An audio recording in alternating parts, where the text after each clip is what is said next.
Start Network is here. Oh, no punches! I'm real revolutionary right now. Support this man, Black Media. He makes sure that our stories are told.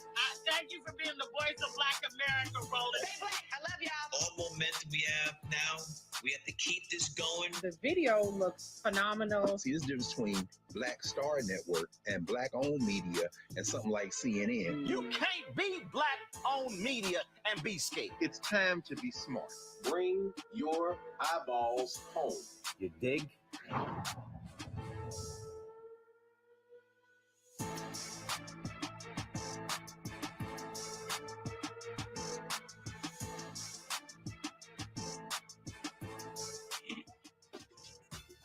What up, folks? Roland Martin here. Today is Friday, March 25th, 2022.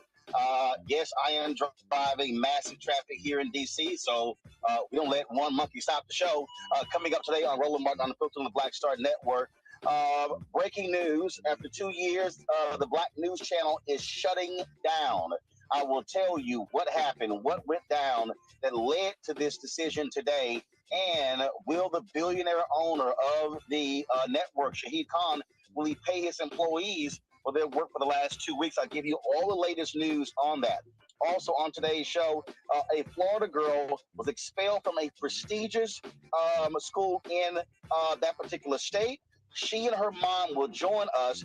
She was attacked by 2 white students, yet she was the one that got expelled. Also, what's the latest in Mason, Tennessee? Will the Tennessee controller take over the finances of this majority Black town? We'll talk with the vice mayor about that particular issue as well. Also, we got Education Matters. A lot of things we're going to talk about on today's show. Folks, it is time to bring the funk on Roland Martin Unfiltered on the Black Star Network. Let's go. He's got it. Whatever the miss, he's on it. Whatever it is, he's got the scoop, the fact, the find. And when it breaks, he's right on time and it's rolling. Best believe he's knowing. Putting it down from sports to news to politics. With entertainment just for kicks, he's rolling. It's on go, y'all. It's Roland Martin, yeah.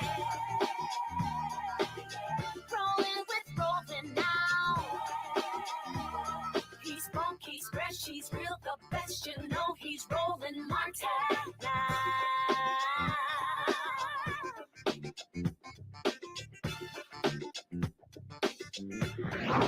Martin! Folks, she is an honor student, an excellent student, a stellar basketball player. So why is Aaliyah Perry expelled from the Montverde Academy in Florida, folks? This is an exclusive story. She got into a confrontation with 2 white students. The white students came at her first. Why are they still there? And she has been suspended. This story has captured the attention of lots of folks. There also is a video of the incident. Yet, why are we not actually seeing that particular video? Joining us right now is Aaliyah. She joins us right now along with her mother, Angelia Alexander, from Winter Garden, Florida. Glad to have both of you here for this exclusive interview. So, Aaliyah, okay, walk people through exactly what happened to you. When did this happen? What were the circumstances around you being attacked by these 2 white students? So it started on a Tuesday, and me and a couple of friends were just sitting around talking in the student center. And let me remind you, it's packed. It's a bunch of games going on, lots of people talking and stuff. And I was talking to a kid across the student center, and we were talking about TikTok, yada, yada, yada. And another boy, he's like, why you gotta be so loud? And mind you, the student center is packed with at least 50 kids. So and it's a free period. I could talk however I want to talk. I'm not, it's not like I was screaming where everybody could hear me, but I was getting his attention.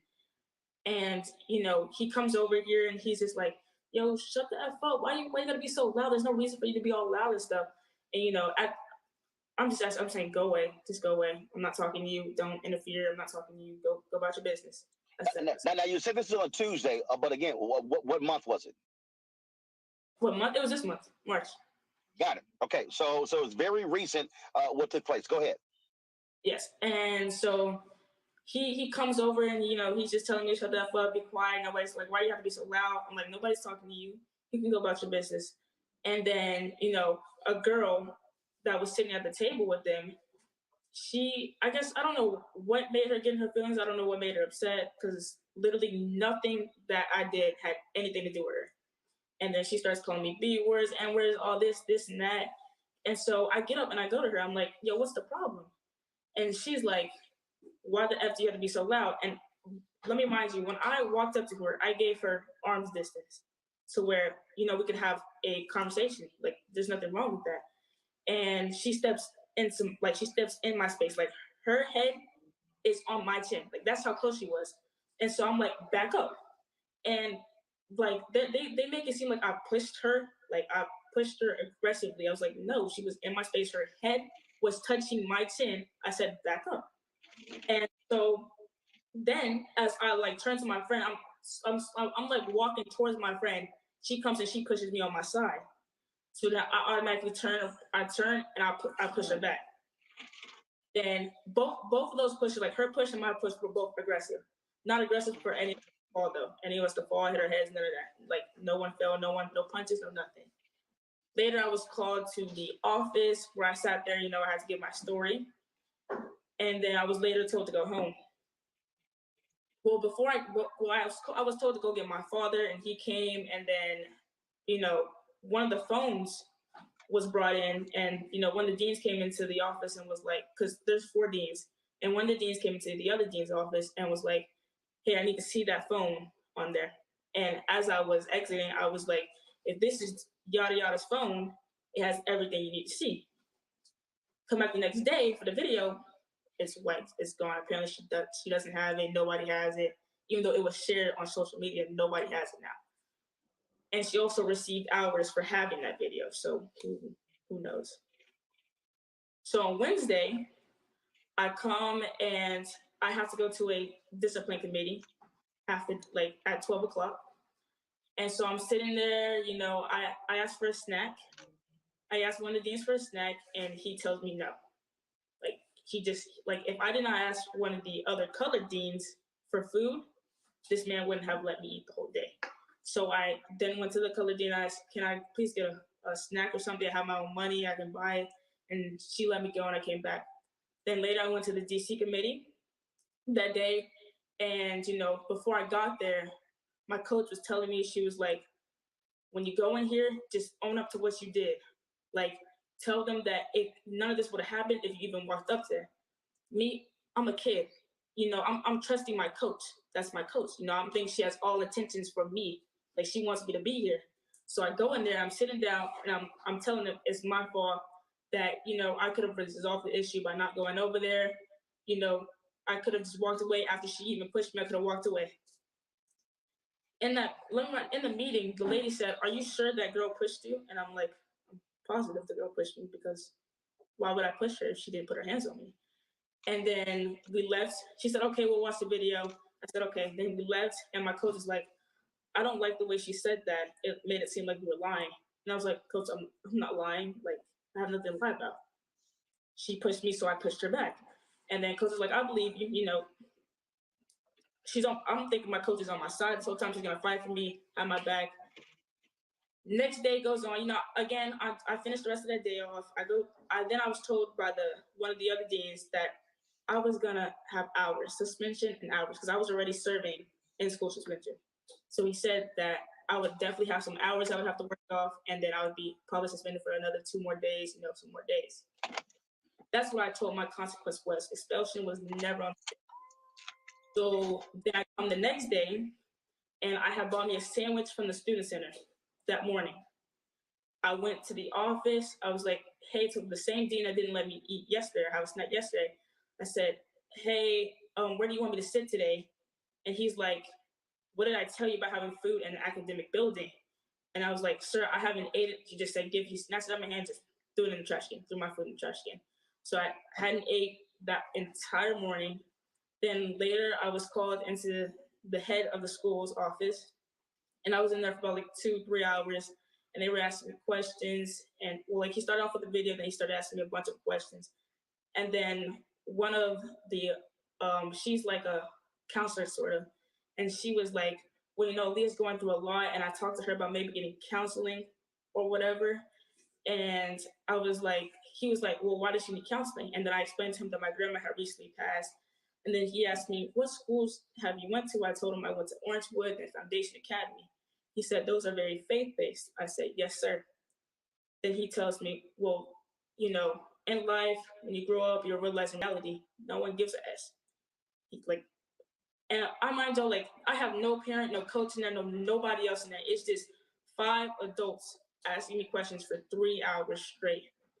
And then he says, so what does this girl say to you that makes you want to go?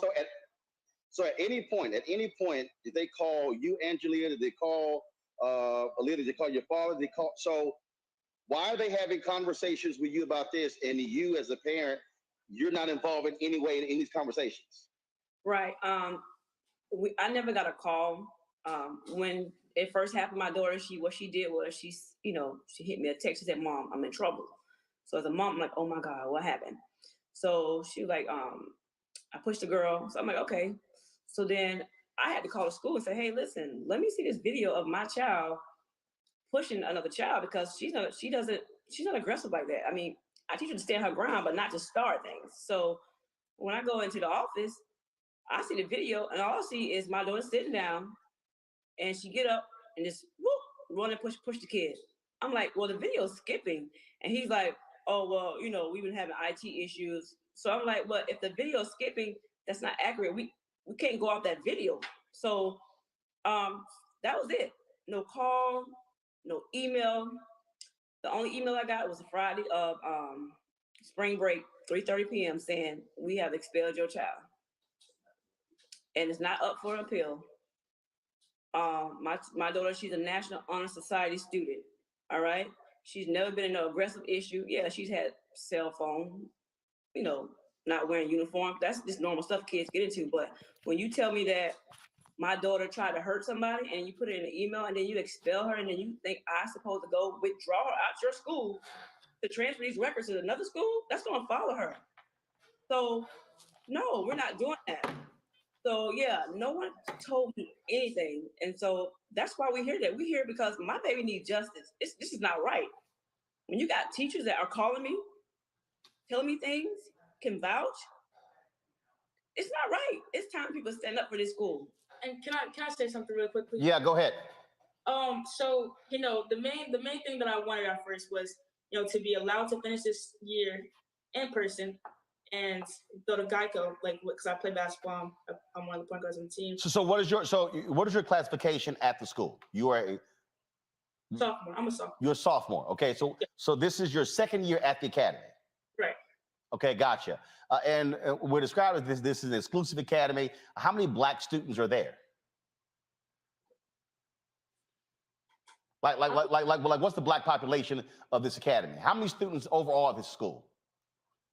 There's a bunch of students in general. Yeah, what I'm saying is that this academy with 1,000 students, 2,000 students, like how large is the school?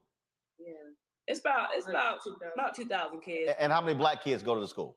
Some of our international students, and then you have most of the Black kids are athletes. Yeah, Got it. Okay, so they make this. I'm sorry. So Aaliyah, you want to go ahead and make a point? Go ahead. Oh yeah. So at first I wanted to do this to go to school, because she still gets to go to school even though she put her hands on me as well. And I wanted to play basketball because I play on a national team and we're about to head to Geico. But I don't even want to play Geico because I feel like my coach just wasn't there for me. Like that hurts. Like my coach wasn't there for me the entire time. That's crazy. So what I'm trying to understand is, how do they arrive at the point of expelling her and there's no conversation with the parents? So does the school have a process when they decide to expel students? Is there some kind of system they have? Is there an appeals process, or is it simply they make the decision, that's it, you're out? To be honest, I was told that, of course, the parents are supposed to be involved, especially I've been involved when she got a cell phone issue. They told me about that. Hey, your daughter got in trouble for having a cell phone out. You notify me about that, but you don't notify me about my child getting expelled until she gets expelled. You know, even with the coach, you notify me when you have an issue with her, maybe her and her teammates going back and forth, but you never reach out to me about, this is big. My child has just gotten expelled, and you call me and tell me you didn't know about the process. She told me, oh, I didn't know about the process. What? How you not know that one of your point guards is about to get expelled? But last year, there was a student, okay, that got in trouble for bringing a boy into the girls' dorm, all right, because we've been honest, all right? And this student was allowed to finish school online and to return this year to play on the girls' basketball team. But yet, you didn't fight for my child like that. You didn't do that. Why? Because she's not, what is it? We want to know what was the difference. The tuition at this school is what, $50,000 a year. For boarders, she's a day student, so we pay 19 a year. This is the statement that they provided to us. Go ahead and pull it up, Yes. folks. It is the practice of the academy not to discuss student discipline matters, which they treat confidentially. They are noting the business of releasing disparaging information about minors. The academy realizes that she is an adolescent girl who is still maturing, learning from her mistakes and impulsive behavior. Therefore, I cannot provide you with greater detail. However, the academy holds students to a high standard, particularly student athletes. As a private school, the rules are strict and the standard is set high. The academy does not tolerate behavior at school that is intimidating, threatening, or abusive. The safety and security of the student community is always a high priority. I can advise you that state several facts which are simply not true. The other student's father is not and has never been employed by the school. No students were told to delete videos. In fact, we were in possession of several student videos. In addition to videos, the school administration also spoke to numerous witnesses who saw the unprovoked attack, which was not defensive in nature. Finally, I would add that a student's entire disciplinary history is always taken into consideration when disciplinary consequences are determined. To say that she had no prior disciplinary history would also be false. The student's family is pushing a false narrative in an attempt to portray the student in a more sympathetic light. We understand that her parents are disappointed with the disciplinary decision, but the academy stands firm in its resolve to hold students accountable and make sure all students feel safe on campus. That is Lori W. Smith, the attorney for Montverde Academy. Your response to that, and also have you and Jalea, have y'all hired an attorney in this case? We did. We hired an attorney, and if that's so true, why are you telling me to get off social media and they will negotiate? We're not negotiating the fact that what happened. If my child has to walk away with expulsion by telling the truth, she just will. But we're not going to go along with the lies to make you guys look good. It's not going to happen. So I asked my daughter, I said, Leah, what do you want to do? Do you want to just negotiate with them, act like all this stuff is not true? Or do you want to keep telling the truth and pray that the truth will be the light?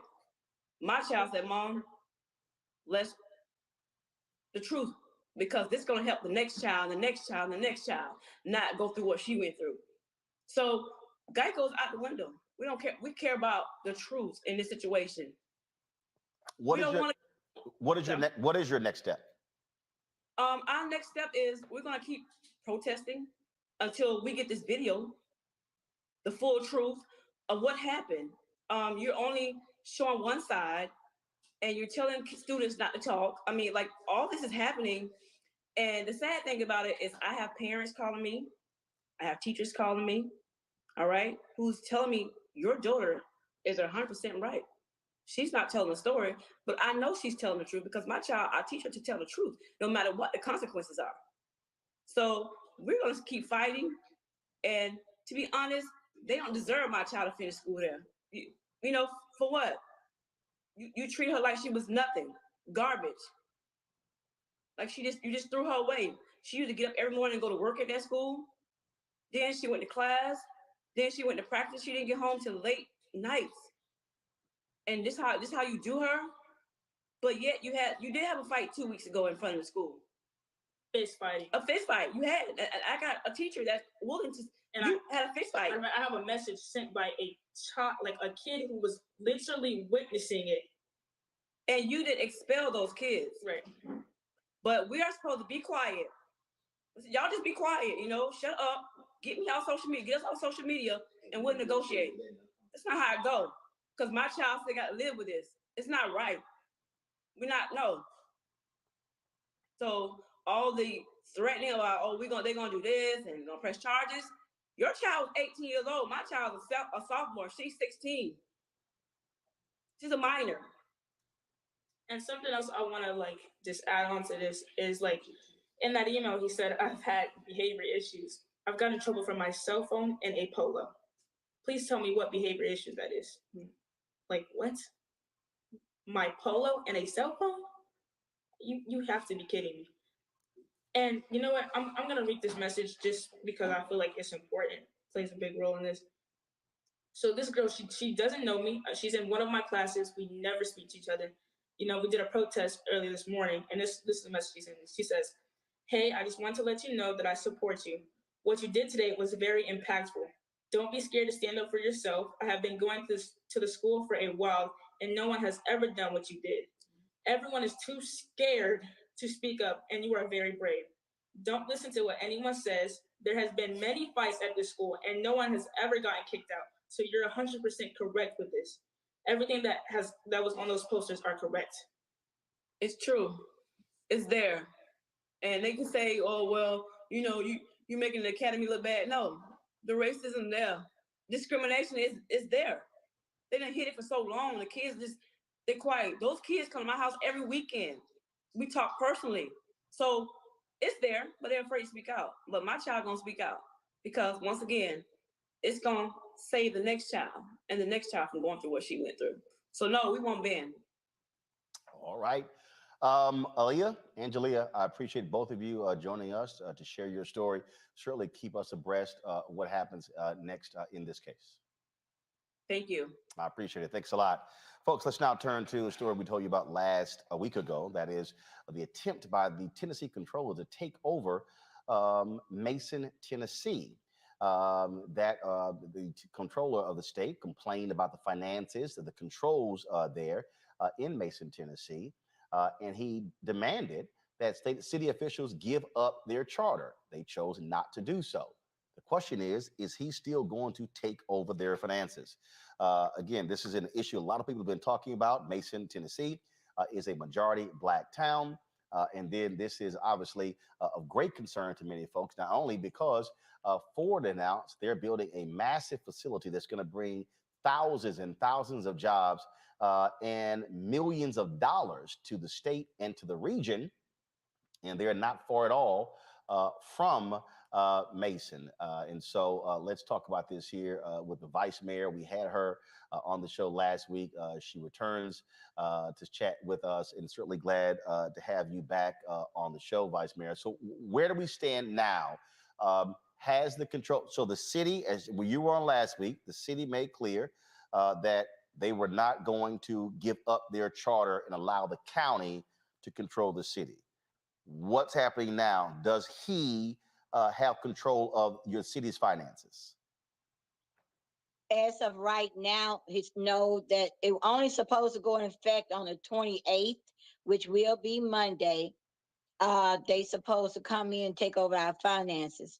But they did come down today, the comptrollers did, to look at our numbers to see if what we were saying or what our finance team was telling them that was true. The numbers that we presented to them when we went up to meet with them. So that is what we actually waiting to see if they're going to accept the numbers. Is he going to make the change, or is things going to stay the same? So again, there's a lot of people out here commenting. They're saying that the town has been stolen, the land has been stolen. The reality is, y'all are the duly elected representatives of Mason, Tennessee. You and the other city council members are still in charge of the city. The only authority that they have is to take over the finances And what does the state law say? How long does that last? How do y'all get it back? Walk us through that. Okay, well, as of now, we don't know how long they're gonna decide to leave it or to stay in control of our finances. All we do know is that they are going to come in, but again, we're gonna wait and see what their decision is going to be next week, because they got the numbers, they got the paperwork, they came down, they looked at everything. So with that being said, hopefully by next week we'll know if they're gonna do their demands. And as of right now, they don't have control. And I want to let everybody know that we still have the mayor, we still have our officials. We did give up our charter, so they're not in control of the city, but they're just in control of the finances as of right now. So Jason Mumpower is the Tennessee controller, and y'all will know by Monday if they are going to take control of the city's finances. And what that means is that, I think, what is it? Any expenditure over $100, they have to approve? Right. Any of our bills, of course, all of them are over $100. So we will have to wait till they approve it before we can even pay them. And they could be paid late because they may not get them back to us in time. And also we still can't apply for any grants unless they approve for us to apply for grants. Gotcha. All right, then. Anything else, Vice Mayor Rivers, that we should know about what's happening there in Mason, Tennessee? What do you also want the public to be doing to assist you and the other city council members? Well, we just want you to keep making noise, keep letting people know, keep supporting us, and just spread the word that we're fighting. We're gonna fight to try to keep them from doing us in worse than they already are, because where they are and the demands that he has made on our finances can cause us to go into default with our bills. Because as we stand as of today, we are not behind on any of our bills. We're not in default on anything, our bonds, nothing. So with the control over our finances that he's trying to take, there's a possibility, because all he has to say, well, I'm not going to let you pay that bill right now. And if he make that decision, then we would go in default with everybody that we have contracts with, or we doing business with, or if we need a part for our fire department truck or our water department, we have to wait till he say that we can do it. All right, then. Vice Mayor with Virginia Rivers, Mason, Tennessee. We sure appreciate it. Thanks a lot. Thank you. All right. Want to bring up my panel right now. Glad to have them with us. Killa Bethea, communications strategist. She joins us on the panel. Michael Imhotep, host of the African History Network. He joins us as well. Also, Chris Metzler, attorney. I see Chris there as well. Matt Manning also is joining us as well. Matt Manning, civil rights attorney as well. And so have all of them. But first of all, let me just throw this out, which I'm trying to quite understand, and y'all can talk about the first story, even the second one. This is one of those things that we talked about with the vice mayor last week, and that is, Matt, they're saying the issue they keep talking about took place long before they took over. And a lot of people, I keep people saying, oh, this sounds like Black Wall Street. Well, calm down. That's not what this sounds like. But it is important to be asking, wait a minute, it's like you're the controller. Why are you taking this harsh of a stance all of a sudden? Particularly when the issues that undergird the Tennessee comptroller coming in started years ago and under all white people who are in control. So the first question is, why are you choosing to do it now? And the answer is that Ford is building a big plant that's going to go right through Mason, and the infrastructure there is going to give Mason a lot of money. So the question I have is, how is Tennessee trying to usurp this, and how are they going to benefit from it? Obviously, there's going to be millions of dollars. The article that I read indicates about $5.6 million in investment from Ford. So my question is, how is Tennessee trying to steal this money from the residents of Mason, and what exactly are they going to do with that? Because it's very obvious that they sat on their hands for a long time and allowed the mismanagement until it became a potential gold mine, and now they're trying to get that money. And Kelly, the folks at Ford, they've weighed in. They've said they're concerned with what's going on here. I would be concerned too, because something in the water isn't clean with this, right? If you have a history of managing your finances as a town before a predominantly Black administration comes in, and then all of a sudden, because there's Black people involved, you all of a sudden need to take that power away, that's a problem, because it doesn't say anything about the finances of the town or the status of the town. It has everything to do with you not wanting Black people in power of the town. So I would absolutely, if I were Ford, investigate into the matter as much as I could, given, the parameters that may be. But it something fishy is certainly going on. At least that's what it looks like here. Michael, this is not shocking. What I mean by that is we've seen these things happen before. In terms of where you have state takeovers, I'm familiar. I'm from Texas, where you had school district that was in Texas. Wilmer Hutchins, a black school district outside of Dallas. The North Forest Independent School District, black school district. You had major financial issues, board drama, corruption, all kind of stuff, and the state took over those school districts. So we have seen it, and a lot of the same things we're hearing in Mason, Tennessee, we heard then as well. This is a town that's barely not even 2,000 people. About 1,200. Yeah, yeah. It's like I say, it's not even 2,000. And so what you're dealing with here is you're dealing with this massive facility coming in. There's going to be a financial windfall, and so the vice mayor last week she made it clear. She's like, hey, we want to be able to run our city, but we're trying to clean up the mess of the previous leadership that was all white. Yeah, isn't it always African Americans got to clean up mess from white people? I mean, look at President Barack Obama came in after 2 terms of George W. Bush. Reading this story, so I've seen some different interviews with this, and thanks for covering this, Roland.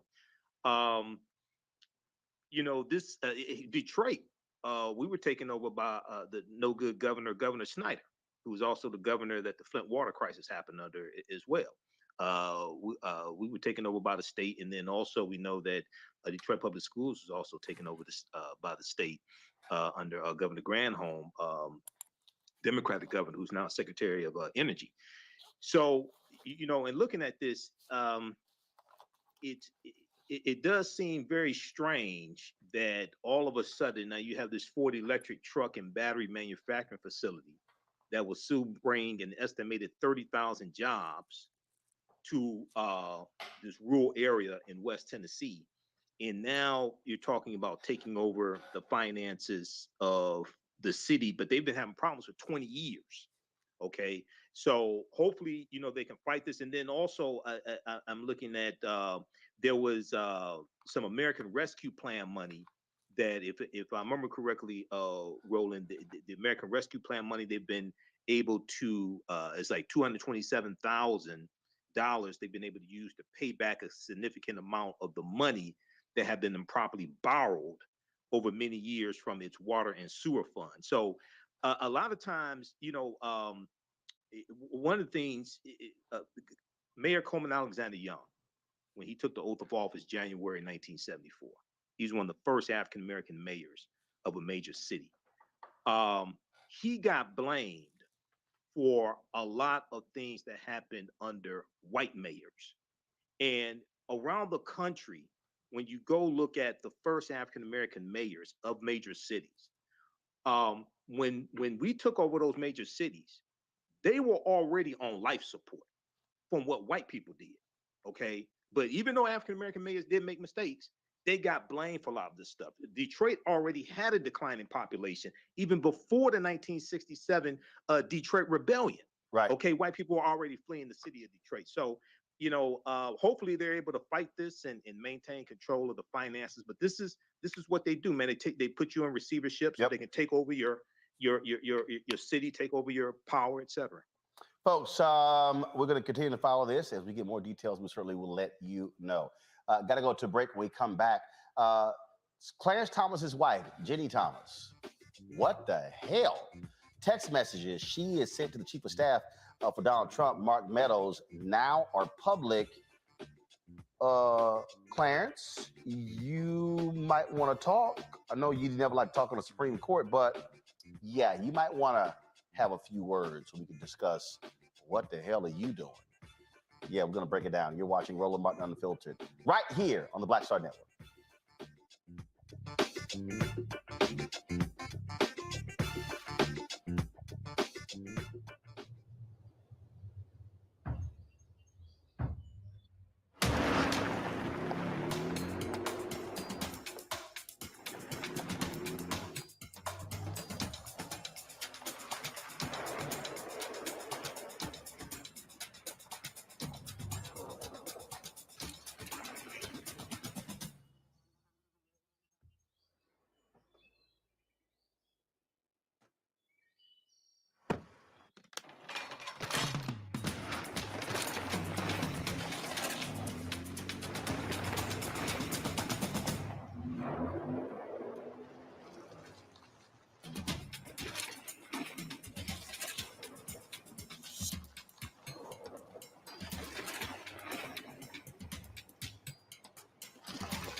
Did you ever want to do a soap opera? I did it before, Another World. I did it years ago with Joe Morgan Freeman, called Another World. It's the funk now, but that's how I started in TV.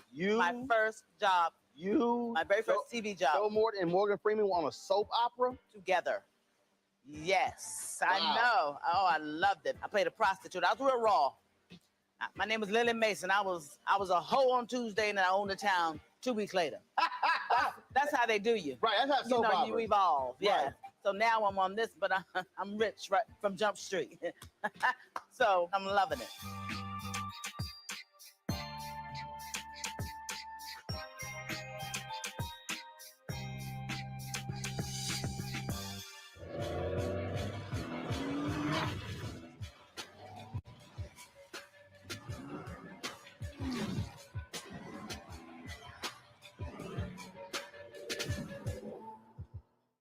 Hi, this is Essence Atkins. Hey, I'm Deion.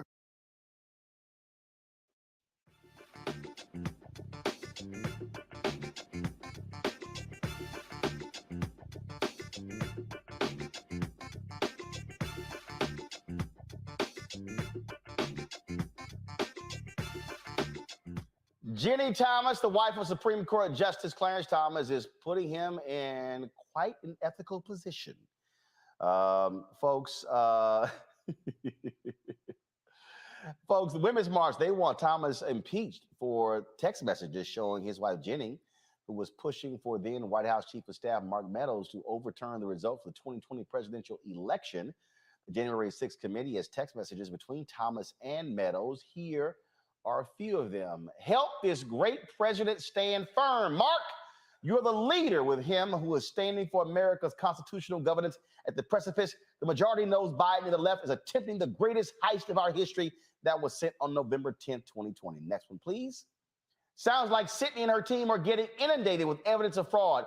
Make a plan, release the Kraken, and save us from the left taking America down. November 19th, 2020. Next. All right. I can't see Americans swallowing the obvious fraud. Just going with one more thing with no freaking consequences. The whole coup and now this. We just came to people wanting Biden to be anointed. Many of us can't continue the GOP charade. November 24th, 2020. We're living through what feels like the end of America. Most of us are disgusted with the vice president and are in a listening mode to see where to fight with our teams. Those who attack the Capitol are not representative of our great teams of patriots for DJT. Amazing times, the end of liberty. That was January 21st, 2021. Now, folks, here's the issue. Remember when Donald Trump sued and the case went to the Supreme Court? And they ruled 8-1 that Donald Trump did not have the authority to withhold his notes, because he did not have the executive privilege. Only the sitting president can actually invoke that. Who was the one person who voted against? It was Clarence Thomas. Joining us right now, Dr. Christopher Mettler, a constitutional law professor from New York. Also, Dr. Patricia Broussard, professor of law, Florida A&M University College of Law, who joins us from Orlando, Florida. Glad to have both of you here. I want to start with you, Chris. Look, you're a conservative. You're a Republican. It's all good. But what do you make of the text messages and the level of involvement of Jenny Thomas, husband, Supreme Court Justice? And again, the case I just cited, 8-1, he was the one when it came to revealing that information. Well, what I make of it, let me start off by saying what I make of it is, remember one of the questions they asked Judge Brown Jackson, would she recuse herself from the Harvard affirmative action case? And she said yes. I want to know why Republicans have not been asking Clarence Thomas about his failure to recuse. Here, look, first of all, these are only some of the text messages. We know what we got from Mark Meadows, and then he stopped cooperating. Justice Department, of course, can get it on their own. But here's the thing. He had an obligation to a moral obligation, because obviously the court says it's up to them if they want to recuse or not. He had a moral obligation to recuse. Jenny Thomas and her role in conservative Republican nuts politics has been known for quite a while. It's just that in this case, there is the evidence that has come out. And he voted against it largely because, guess what? He didn't want Jenny's notes to be revealed. That's the only rationale for him being the only one voting against it. What this says is that the courts have to get serious about policing themselves. You know, it was John Roberts who said, well, let them police themselves. They're not even subject to the standards of other federal justices as it relates to recusal. And for the Republican Party, this is, again, yet another shame. Patricia, on that particular point that Chris makes, you have standards in place for members of Congress, for the executive branch. But this notion that the Supreme Court do whatever the hell they want to do, that's crazy. Well, yes and no. Yes and no to the extent that each branch of government is responsible for creating those rules and laws for themselves. It's part of how our Constitution was drawn up. It's just that the Supreme Court hasn't quite gotten around to it yet. They haven't gotten around to writing the rules to properly patrol themselves. But notwithstanding the fact that there aren't rules, they aren't subject to the same rules as the other federal courts, there's some common sense that comes into play here, right? And I also wanted to say, look, who's Brett Kavanaugh's wife? You don't know. What's her name? What's her sign? Who's Alito's wife? Does Sotomayor have a boo? You don't know.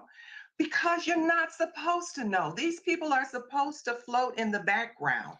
Is it possibly paternalistic? Yes, but there's a purpose behind it.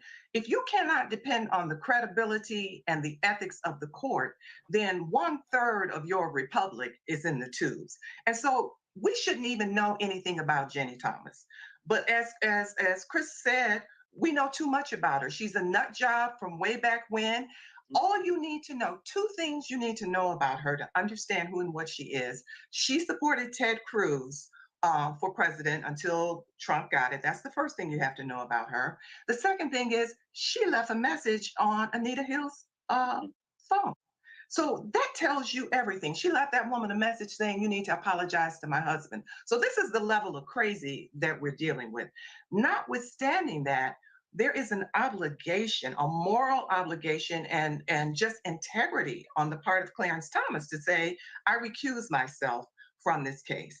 He recused himself when there was a case, I think, against one of the schools in Virginia because his son was attending the school at the time, even though his son did not have anything to do with the case. He recognized that he was intimately involved with that subject matter, and he recused himself. So he knows the rules. He knows how the game works. He knows that for optics, if for nothing else, you recuse yourself. But he refused to do so because they had the goods. Mark Meadow got shaky and decided that he wouldn't cooperate, but not before he turned in some information. Now, my position is, if we know of 29 emails from the little bit of information he turned in, they're probably 129 at a minimum emails that were exchanged. So he knows the rules of the game. Chris, on that particular point, just a couple of weeks ago, it was Justice Clarence Thomas talking about how we need to keep politics out of the Supreme Court. You're sleeping with politics. Yeah, and as it relates to Ginny, from the very beginning, she is a daughter of the Republican Party in Virginia. And frankly, without Ginny, Clarence wouldn't be on the court. Let's be clear about the kind of power she wields in Republican politics. And so, yes, we know too much about her. We know what she does. This just brought it to life with actual text messages. But, you know, he does know better. But as it relates to Ginny, apparently he chooses to ignore it. Bottom line, Patricia, go ahead. Go ahead. So I was going to say, not only that, let's parse this thing from a constitutional law standpoint. Yes. Does she have the right to believe that Biden didn't win? Of course she does. Does she have the right to tell her girlfriends and everybody else and anybody who will listen that she didn't think that Biden won? Of course she does. She has the right to spread whatever nonsense she wants. She doesn't have a right to conspire to overthrow the government. And that's especially when you're married to one of 9 Supreme Court justices who will be ruling on cases tied to the very thing. Absolutely. So he knows. I mean, it would make me sick too. I think I'd have to take a few days off if my spouse got kind of caught in a little trap like this. I'm not saying the man wasn't sick. Please don't quote me on that. I'm just saying that it's, you know, I would be sick if my spouse got caught doing what she did. So it's absolutely ridiculous. Like I said, she can believe what she wants to believe, but the idea of conspiring with Mark Meadow, and that's the tip of the iceberg. We don't know what else is out there. Yep. It's daunting. And the hypocrisy is incredible. Can you imagine Kamala Harris's husband making a call to Biden saying, hey man, let's do X, Y, and Z? Absolutely not. We are held to a different standard than other folks. And it's just, the hypocrisy is just daunting. I mean, you could slice it with a knife. But he is the hope, they say, the ultimate holder of all that is constitutional. He is, the message goes, one who strictly adheres to the Constitution, except when it comes to trying to overthrow the government by your wife. So there you have it.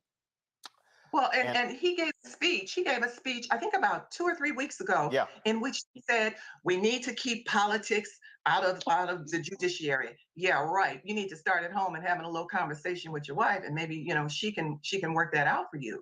That's like I said, the hypocrisy is ridiculous. Patricia, Chris, I appreciate you both.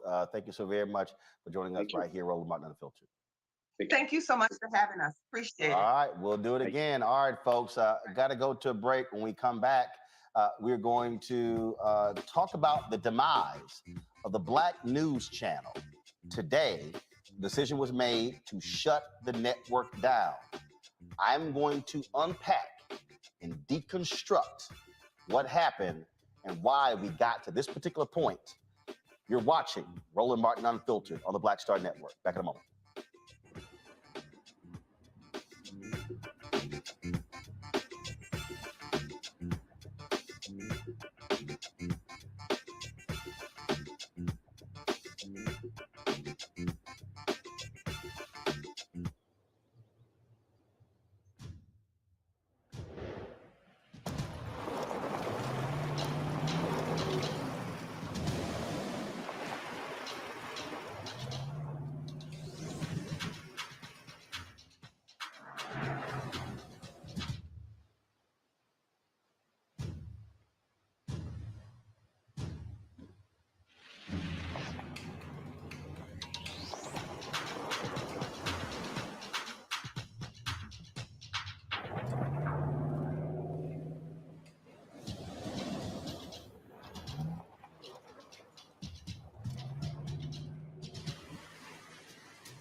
Hey fam, Patrol Grooming is a Black-owned men's grooming company that delivers on this promise every day to men everywhere. Everything we do, every product we make is designed to help you to present your best self. It's a promise they've kept since 1991 when they first introduced the Bump Patrol brand, the #1 men's product for a smooth, bump-free shave and silky skin. Millions of customers count on their exceptional skincare products, which can be found at more than 30,000 retail stores in more than 50 countries around the world. Now you can have exceptional beard and skincare products that are as unique as you. Fellas, as we prepare to head back out into the world as COVID restrictions are being lifted, it's time to get our groove back. You can visit patrolgrooming.com to order a Patrol Grooming box and do this. Use the discount code hashtag Roland30. That's hashtag ROLAND30 for a 30% discount at the checkout. We appreciate Patrol Grooming being a partner with us here at Roland Martin Unfiltered and the Black Star Network. On the next A Balanced Life, as we grind down to the end of another long winter, it's easy to slip out of balance and into the foggy doldrums. On the next A Balanced Life, ways to push through the gray days until the warm days of spring arrive. Join me, Dr. Jackie, on A Balanced Life on Black Star Network.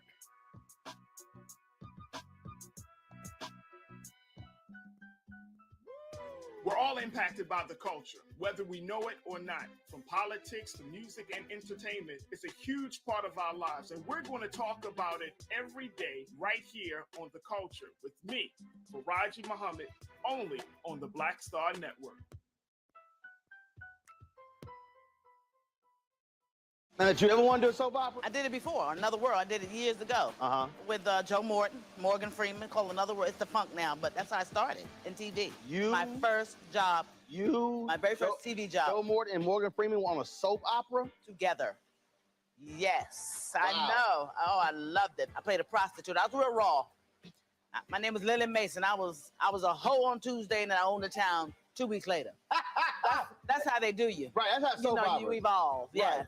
So now I'm on this, but I'm rich right from Jump Street. So I'm loving it.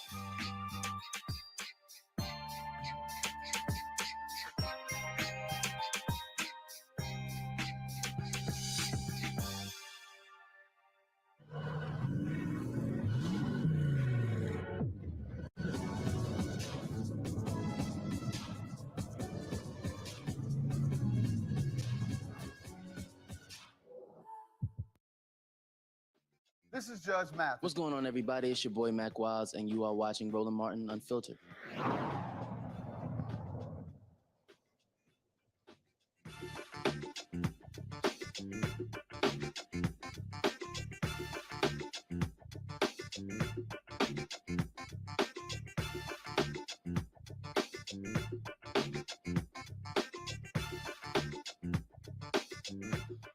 All right, folks, news came down today that the Black News Channel, the Black Targeted Cable Network that was launched a couple of years ago, is shutting down. They aired their last newscast on last night.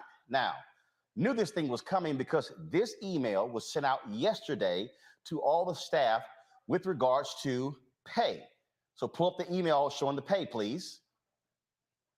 Thank you. Pull it up. Thank you. Pull it up. That email went out. BNC staff, the March 25th payroll deposit will be delayed. We sincerely apologize for any inconvenience this may cause. We are actively working to resolve this matter quickly and will advise you with an update as soon as possible. Thank you for your understanding. I got the email yesterday. A number of people were calling, people were texting, they were sending all kinds of different comments. And I said to different people, I said, I want to help y'all out. This sounds to me like you're about to get shut down. This morning, woke up, folks had not had their deposits placed, then began to make phone calls. And then I reached out to the CEO of the network, let him know that I was going to be posting something, posting that note on social media. He told me, quote, I'm working hard to get people paid for the work that they've done as Prince Hare, the CEO of Black News Channel. That was around 11 a.m. It was a couple of hours later that, again, the Los Angeles Times broke the story saying they were shutting down. Then around 3 p.m. or so, Prince O'Hare sent this letter to the entire staff announcing the shutdown of the network. So this is what he wrote. A little more than 2 years ago, the lights on BNC's cameras flipped on for the first time. Despite the challenges of a global pandemic, we launched a groundbreaking mission to inject positive change into a news landscape that, for far too long, had underserved and overlooked Black and brown people. During the past few months, we have endured very painful workforce reductions at all levels of the network as we work to achieve our financial goal of a break-even business. This has forced all of you to do more with less, and your contributions have been remarkable. Unfortunately, due to challenging market conditions and global financial pressures, we've been unable to meet our financial goals, and the timeline afforded to us has run out. It's with a broken heart that I am letting you all know that, effective immediately, BNC will cease live production and file for bankruptcy.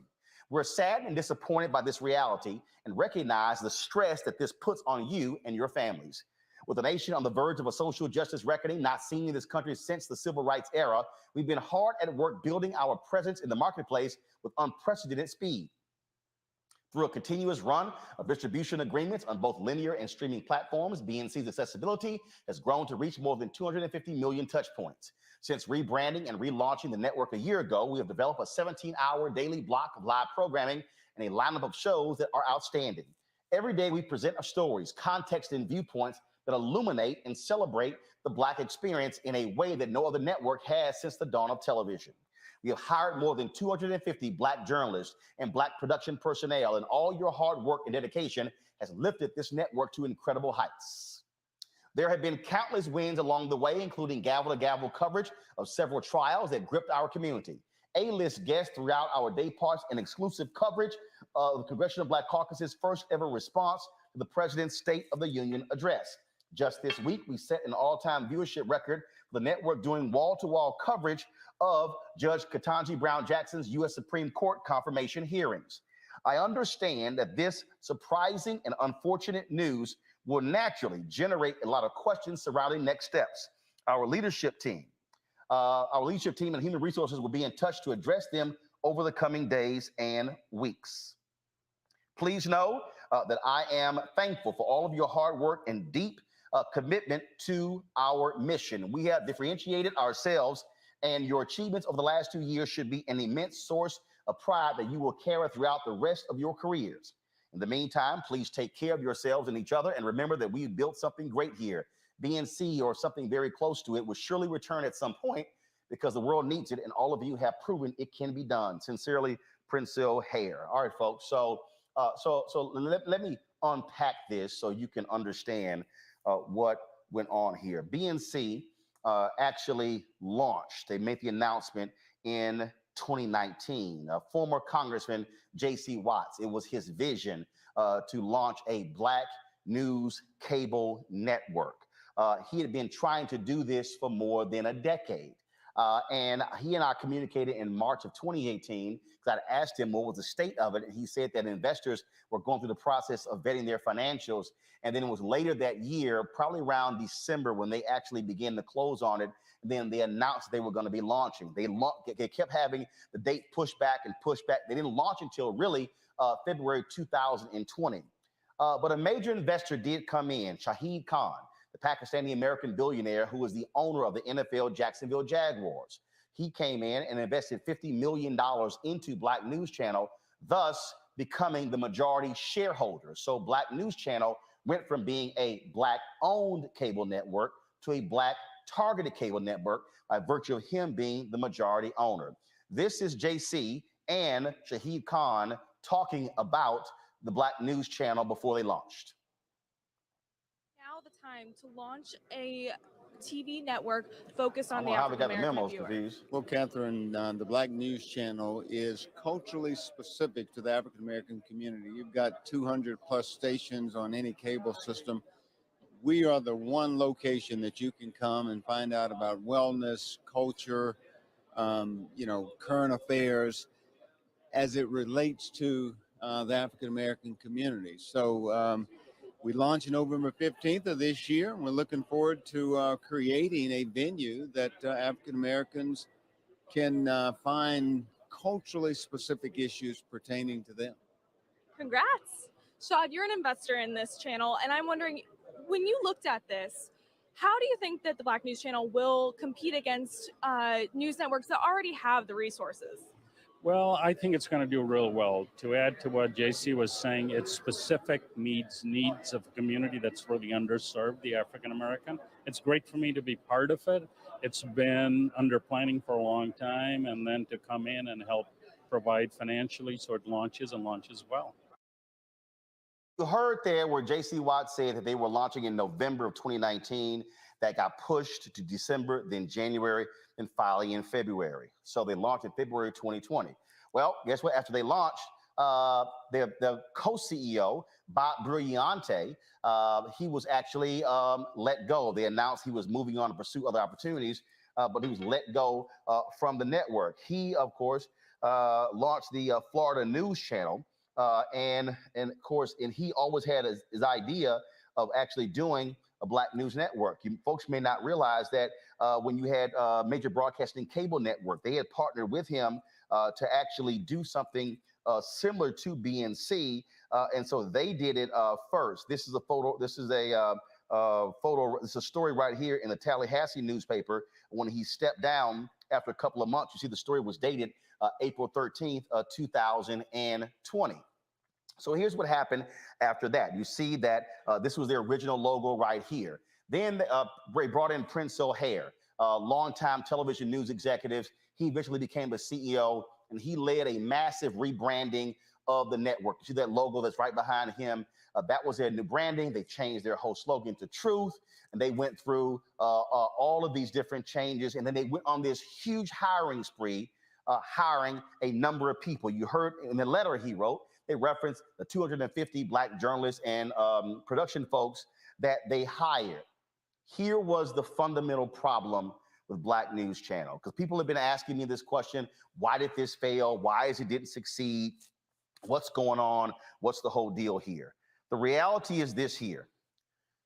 It was the absolute worst time to launch a cable network. Why? Because the world had been changing. The cord cutting came in. People began to get rid of cable. And then they began to go towards online. I told JC Watts directly, don't launch a linear network. Launch it as a digital network. I said, why? More cost effective. You can grow it faster and larger, and you're not going to be able to spend as much money. Now, why does that matter? A lot of people out there are saying, this ain't right. I mean, this man is a billionaire. He got the money. Y'all, folk who are billionaires ain't in the business of losing money. That ain't what they do. They see what's going on. If you don't see the profit potential, I'm cutting ties.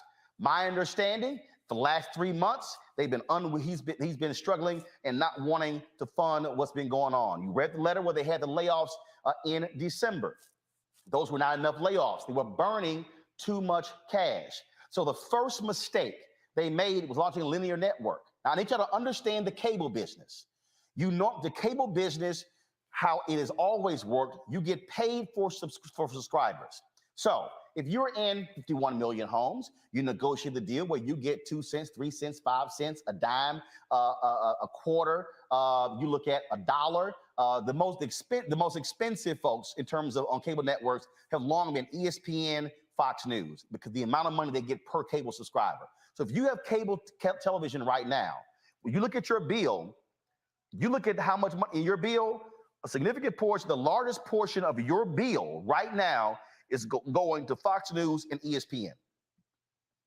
That's why people start cutting cable. They said cable bills got too high, spending $100, $150, $200 for cable. They said that's enough.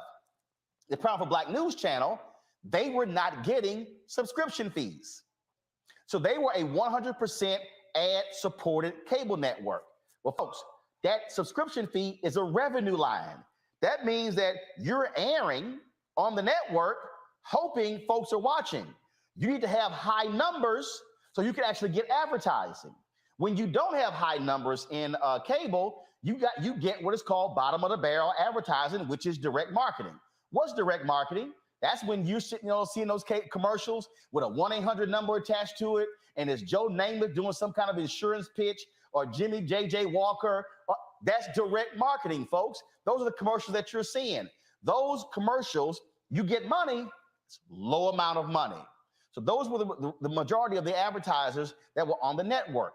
They were only averaging a few months ago 4,000 viewers in an hour. Now, the numbers begin to improve, begin to go up around 10,000 this week because of the confirmation hearings is their best ever numbers, And so, well, guess what? It got cut. Now, you're watching and you might be saying, wait a minute, this guy, Shahid Khan, he put in $50 million. My goodness, how in the world is it they somehow could not solve this thing and figure it out? Let me unpack that as well, folks. I need y'all to understand the economics. There's a whole bunch of people been tweeting me all day. I don't understand why this couldn't work. I don't know why couldn't some black celebrities get together and buy it? Why couldn't Byron Allen buy it? Y'all, if a billionaire Shahid Khan cut ties, why in the hell would Byron Allen or somebody else do it? Now, I was told that Byron Allen did offer $30 million to buy the network. Khan did not accept that. He wanted $100 million. Why? He'd already put in $50 million. But even at $30 million, really didn't make any sense because Byron could simply take that money and put 10 or 15 million in his Griot channel and the Griot website, build up their news side, and you don't have to assume all the debt from the Black News Channel. Second thing is you were not big enough from a marketing standpoint. A lot of people said, I never heard of the Black News Channel. You didn't see billboards and commercial and digital ads. You didn't see a major social media presence. That costs money. So let me tell y'all what went on. Now, I did have some negotiations with them. When Bob Brilliante was co-CEO of the network, they approached me about hosting a show on the Black News Channel. We met here, did a conference call, we met here in DC. This is a true story, y'all. I've never told this publicly. People who know me personally, I've discussed this offline. They met with me and they wanted me to host a primetime show, 30 minutes, which first of all made no sense whatsoever. You don't host a 30-minute damn show, you do the whole hour. It's a 24-hour network. If you do a 30-minute show, you got to put another 30-minute show behind it. But that made no sense. So they wanted me to host a 30-minute show, and they were going to have Larry Elder follow me, and they offered me $85,000 to host a 30-minute show. And then they wanted me to also utilize my social media, promote the network. I said, I'm not even responding to that offer. I'm sorry. I made $85,000 running Tom Jonas' website, blackamericaweb.com in 2001. Do you actually think after what I've accomplished over the next 18 years, I'm going to take $85,000? Hell no. So I told them I'm not taking that offer. And so I said, if y'all want to be serious, y'all come back and holler at me. So they never did. Princell came in. They never called as well. And I was fine. I told them we're just fine here at Roland Martin Unfiltered, the Black Star Network. My employees have always gotten paid on time, never been late, not even 1 minute. And we've been in the black since the 14th month we've been in operation. So we're good. So they spend all of this money here beyond going linear. And then you talking about not going digital. When Princell came in, I know Princell very well, years in the National Association of Black Journalists, but he made some fatal mistakes. The biggest mistake, he hired way too many people at high salaries, and that caused them to have way too much money going out of the door and not coming into the company. You simply have to be able to control your expenses when it comes to your revenue. Otherwise, you're going to be DOA. Now, let me show y'all something I need y'all to understand when we talk about the business of the business. Because, see, too many of y'all, I've seen y'all tweets and y'all comments. Y'all get enamored with the content. Let me explain something to y'all. The content don't mean nothing if ain't nobody watching. The content don't mean nothing if ain't nobody buying. Now, y'all need to understand, I was one of the first folks to work for TV One. In fact, what y'all may not realize is when Jonathan Rogers met with Alfred Liggins at the cable show in New Orleans to talk about launching TV One, Jonathan had drinks with me before he had drinks with Alfred. I walked him over to his meeting with Alfred. When Jonathan closed the deal to become the first CEO of TV One, I got the phone call. TV One's name hadn't even been decided yet. And Jonathan said, your voice is needed. I'm going to bring you on, but I need some time to do so. So let me explain to y'all something. This is how much Jonathan Rogers had to build TV One in the first 4 years.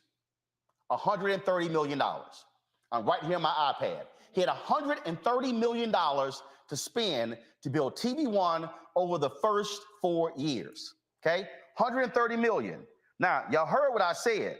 How much was the investment of Khan? Now, you also had other investors. So probably the total investment for Black News Channel was likely this, $60 million. $60 million. Now, you go, wait a minute, hold up. 60 million, which means if you got a 5-year plan, bro, this is real simple. The only thing you could spend per year is that $10 million. That's not what happened. They hired all these people. They had crews all around the country. They brought in a number of high-paid hosts, high-paid executive producers. And I understand why Prince Hill wanted to do that, because you wanted to have a strong look and you wanted to compete. But let me explain something to you, folks. Competing means nothing if you don't exist. You can look good for a short while, but it means nothing if you go out of business. Now, you might ask, well, why does that, have we heard that before? Yep. Y'all ever heard of something called New TV? New Urban Entertainment TV? Yeah, you may not remember that. New Urban Entertainment TV was a Black cable network that came out in the early 2000s. Go to my pad, please. This is a story from Multi-Channel News. They survived about 3 years. They were really operational for 2 years. You had Dennis Brownlee was the founder. You had Quincy Jones was involved. There was another official who used to be with AT&T. He was involved. They had $15 million when they raised. You know what they did? Launched a news show. They covered Tom Joyner's wedding to Donna Richardson Joyner. Had all this sort of content. Here was the problem. Go back to the article. Here was the problem. They were in only 2 million households. They were spending money. Wasn't nobody watching. Y'all, guess who was one of the investors in New TV? Radio One. That's what led Alfred Liggins to say, hey, we should launch our own network. So what people need to understand is, if you do not get it, you're not getting subscription fees. You're DOA, which means you better control your cost to ensure that you're going to be able to survive. If you do not survive, then you are dead. They simply had too many people. They were doing live shots from different places that made no sense whatsoever. You have to maximize your expenses and maximize your revenue. They had too much money going out of the door, not enough money going in. You can look great, but no advertiser is going to give you money, no real advertiser, if you only have 4,000 people watching. The other thing is they didn't have deep pockets. Let me explain something to y'all. Let me pull this up so y'all can understand. Brian Roberts, who is the CEO of Comcast, said point blank on a conference call the other day that Peacock, y'all know Peacock, right? The network that NBC launched. Do y'all know, don't show it yet, but do y'all understand how much money Peacock lost last year? Go to my iPad. Last year, Peacock, the new streaming network of NBC, lost $1.7 billion in 2021.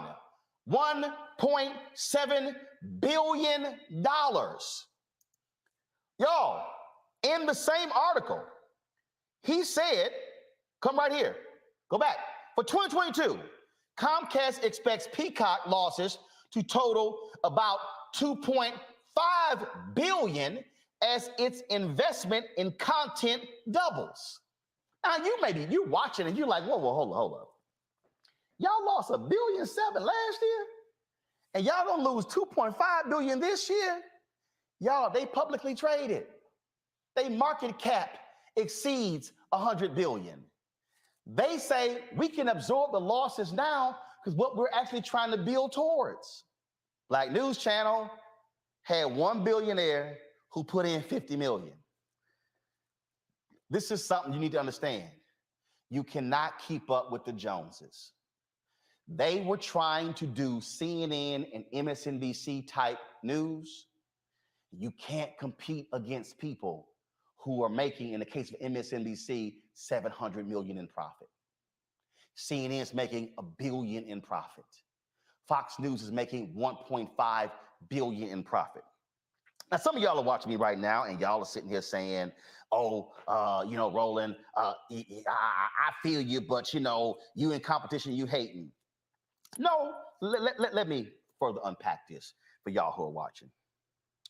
My first paid job was at the Houston Defender, Black-owned newspaper. I wrote for the Dallas Weekly, the Dallas Examiner, Black-owned newspaper. I was the managing editor of the Dallas Weekly, Black-owned newspaper. I was managing editor of the Houston Defender, Black-owned newspaper. I was the editor of Tom Joyner's website, blackamericaweb.com, Black-owned website. I was a news editor of Savoy Magazine, run by Vanguard Media, Black-owned magazine. Then later became the executive editor and later general manager of the Chicago Defender, Black-owned newspaper. I produced the election special for a major broadcasting cable network, Black-owned. 13 years at TV One, Black-owned. 11 years, Tom Joyner Morning Show, Black-owned. I'm trying to explain to you the business of the business. This is something that I used to say, and as a matter of fact, I freaked out Alfred Liggins when he said this at TCA when we launched launched News One Now. We were the Television Press Critics Tour in California. And I said to all the press critics, they said, "Roland, you're launching this morning show on TV One. How are you going to compete with Good Morning America and the other morning shows?" And I said, "I'm not." They go, "I'm sorry, what do you mean?" I said, "I'm not. I can't compete with them. The Today Show car budget is bigger than my budget." I said, "But here's something that the Today Show cannot do. They cannot out-black me." They said, whoa. And even Alfred went, "Whoa, I've never heard that." I said, "Well, you hear it now." When I ran the Chicago Defender, I couldn't compete with the Chicago Tribune and Chicago Sun-Times. Couldn't. They had way more money and resources. But they couldn't out-black me. See, what out-black me means is, and there's a news story, you can't out-black me. I'm going to lock and load on that story. So you might ask, well, Roland, what should a Black news channel have done? First and foremost, you should not have had programming running from 10 a.m. to 7 p.m. that was live. It's a total waste of money because, frankly, nobody was watching. It's a waste of resources. Your focus should have been solely on building your primetime hours, 7 p.m. to 11. That's 4 shows. That's 4 hours. You then run those shows 2 more times in the 24-hour period. That means that those 4 shows now take up 12 hours of your 24-hour block. What you then do is take advantage of free content such as congressional hearings, which you're allowed to use by fair use, even though C-SPAN shows them, because the cable contract says they have to provide that free to anybody who wants to use it. You also go acquire very inexpensive documentaries, and you put together a programming schedule, and you methodically build your network by watching your dollars. So if you had $50 million and you say, "Listen up, we're only spending $10 million this year." Folks like, "Yeah, but," no, I don't want to hear it. When I was at TV One, had a brother, he used to work at BET. He was like, "Man," he's like, "we got to go do this. If this was BET, we were at ABC." I said, "Stop, we ain't at ABC. So don't tell me what ABC will be doing and how much they will be spending, because we ain't at ABC." Now, see, some of y'all watching right now, let me explain to you how you don't get caught up in running with the Joneses. Do y'all see this table right here? Y'all see this table right here? This was one of the original tables we used on the show. Kelly remembers. She used to come into the studio. This was one of the tables she would sit behind. The black chair I sit in, this was our set. We had 4 of these tables and 4 chairs. You know why? We couldn't afford no damn set. I wasn't stupid. I wasn't spending a crazy amount of money. So you know what I did? I waited. Did I want a news desk? Yes. Could I afford a news desk? No. So what happened? By the second year, Take the shot, Henry. We bought this. It cost us $8,000. We couldn't afford it in the first year. Hello. Come back. We're now in a new studio, 5,200 square feet, 5 different sets. I couldn't afford that. I couldn't afford the robotic cameras, but we methodically built. That's what Black News Channel did not do. They did not conserve their resources to methodically build. They tried to grow too fast. Pull up the letter that Princell wrote. And he said it in the letter. Go to page 2 and then page 3. The letter from Princell. He said it. We grew at a remarkable, what does it say? We've been hard at work building our presence in the marketplace with unprecedented speed. You spent too much money, Princell. You did. Khan is a businessman. He was not going to put another $25 million into a venture that was going to keep losing money. Now, a lot of people were talking about, there was a whole lot of issues in terms of what were they going to do. People have not been getting paid because today was payday.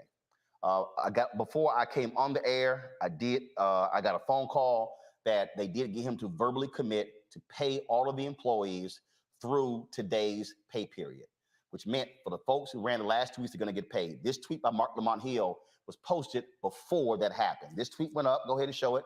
This tweet here went up. You see at 4:47 p.m. That Khan was refusing to give people their paychecks today. Hundreds of employees, many of whom already took significant pay cuts, are now being denied money they've already worked for. Khan, a billionaire, simply says he doesn't want to pay it. That was at 4:47 p.m. I got the phone call, y'all, at 6 p.m. that Khan agreed to actually pay the employees. So that is happening. What I need people to, I'm going to close this way, what I need people to understand, because somebody asked me, well, how's Univision and Telemundo successful? First and foremost, Univision ain't an American network. Univision is seen throughout the entire Spanish-speaking world. Telemundo, same thing. You cannot make the comparison. I need folks to understand that also how you build a network, you have to be able to manage your finances and understand how to grow it. Even though people think you're going to get millions of people watching a show, that's not it. On an absolutely fantastic, unbelievable, crazy day, we would have 130,000 total people watching News One now. 130,000. I don't think we ever hit total 150,000 viewers. We were in 58 million homes, y'all. We had 52 Radio 1 stations promoting TV One. The marketplace that you are in changes. It dictates how you're able to grow.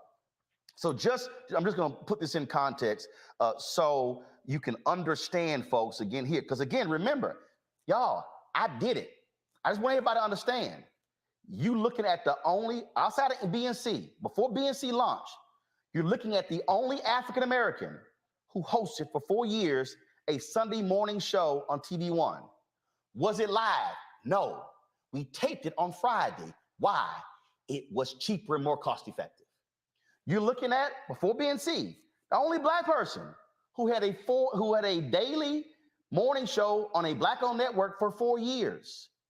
So that's for 8 years, y'all, from 2009 to 2017, September 2009 to December 2017, where I had the experience of how do you compete in the marketplace with a show on a Black-owned network. And so it's understanding how you methodically build it. Now, I had one of my staffers said this to me, and a person who used to work for me. She wanted a raise. And she said that she felt that she deserved to get $65,000. And I said, you're right, but not here. She's like, what do you mean? I said, a company can only pay you according to the revenue that they bring in. You might think you're worth $65,000. You probably are, but not here. You have to go to a place that can actually pay you $65,000. The position that I have for you can only pay you $45,000. That ain't right. It's business because you're not the only employee. So when you look at the number of people they hired, and I know many of those people, but they overpaid. They were spending too much money. That's why they had to shut down today. Y'all, this is business. And what we have to understand is you do not throw bad money at something that is not succeeding. And that's hard because the idea of a black cable news network is important. But if you cannot pay for it, it doesn't exist. What is the point of lasting 2 years when you want to last 20 or 200? The cable landscape is littered with wonderful ideas that failed because the business plan could not sustain itself.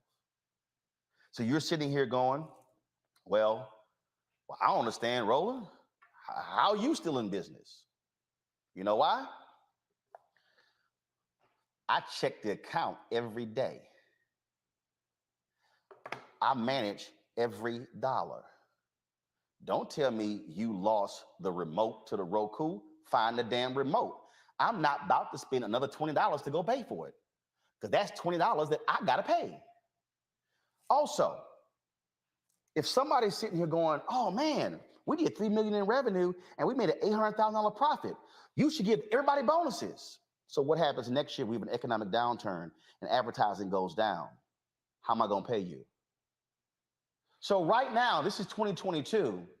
I'm already thinking about how I'm going to pay all of my employees and pay my rent in 2024.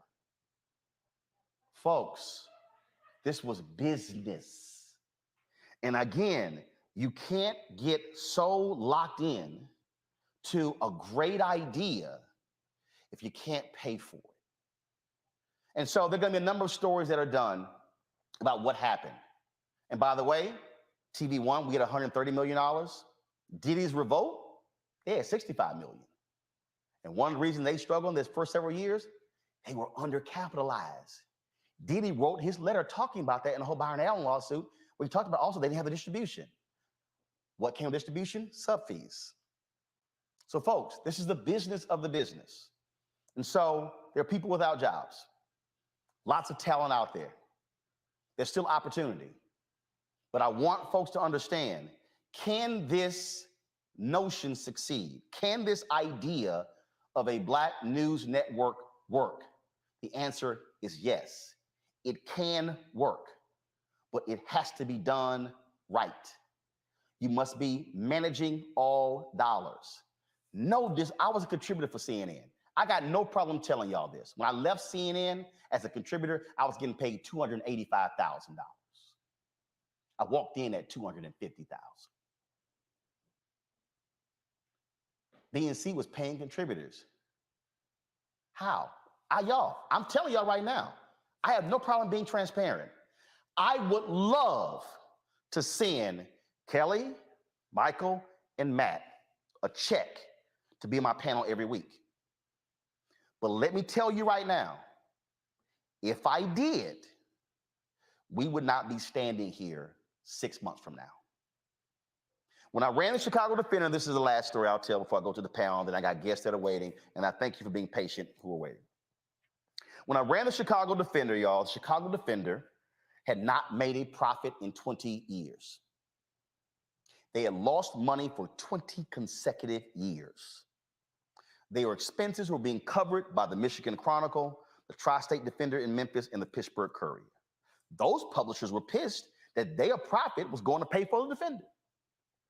And so when I got to Chicago, we were in this massive building. And it was a building that they had been in since the 1950s when John Sinstack was the publisher. It was the building that we were in when we became a daily newspaper. And all of these black people in Chicago were going, man, we've got to save the building. This is a historic building. Do you know what it means? You had a black historian, he just passed, his name escapes me right now. He just died. And he did an interview in front of the Defender. He was tearing me to shreds because I was talking about moving the Chicago Defender out of that building somewhere else. I listened to him. And I said, if we had to refurbish the building, y'all, we were only using 10% of the building. If we had to refurbish the building, it would cost $7 to $9 million to refurbish the building. The entire company wasn't worth $7 million. So I said, y'all got to make a decision, Chicago, Black Chicago. Y'all want to save the paper or save the building? You got to pick.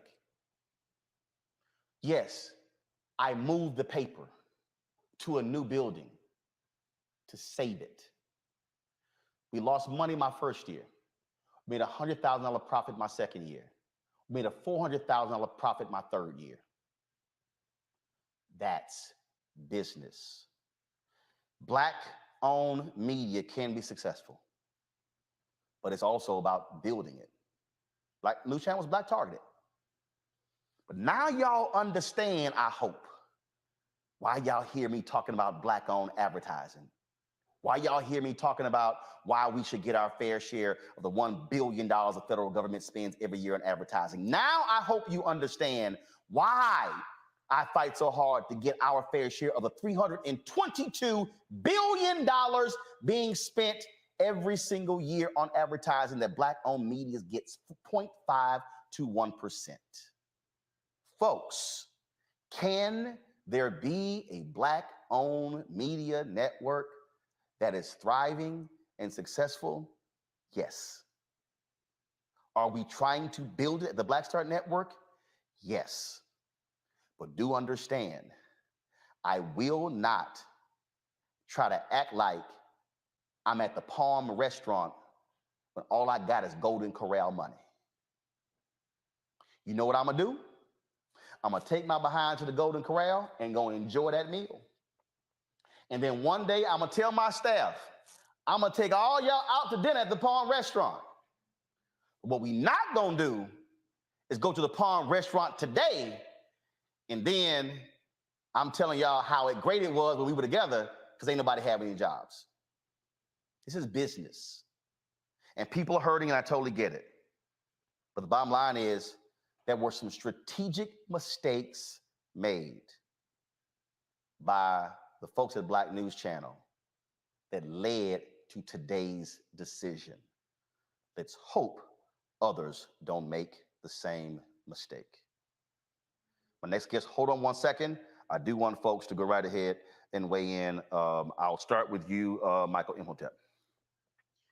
Well, Roland, first of all, you just gave what we call in business school, we would call these case studies. You just gave a case study on an African-American media company, okay? African-American targeted media company.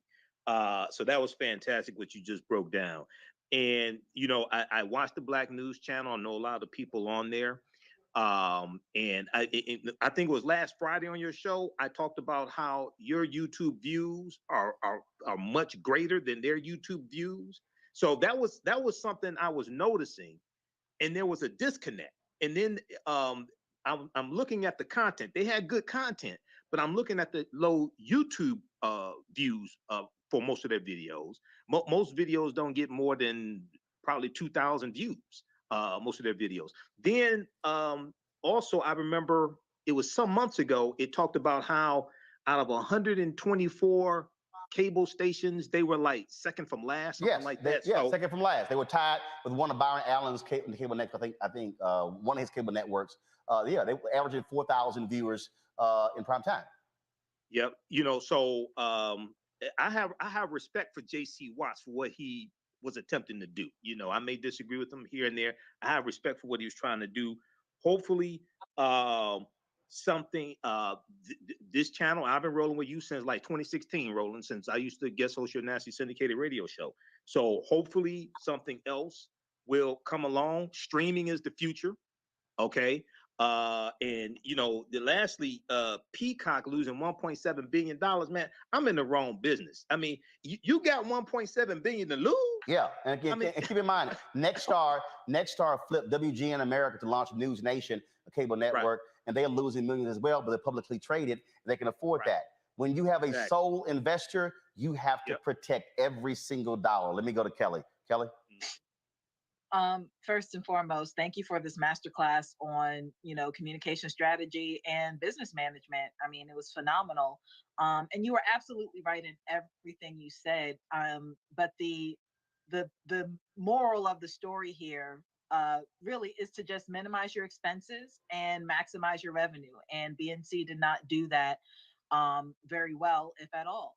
And this is what happens when you don't do that. You bite off more than you can chew, and you just you fail, in every sense of the word in this regard. Like, they did have wonderful numbers when it came to the confirmation hearings this week. It's too late. But that's not enough to carry a news station. Yep.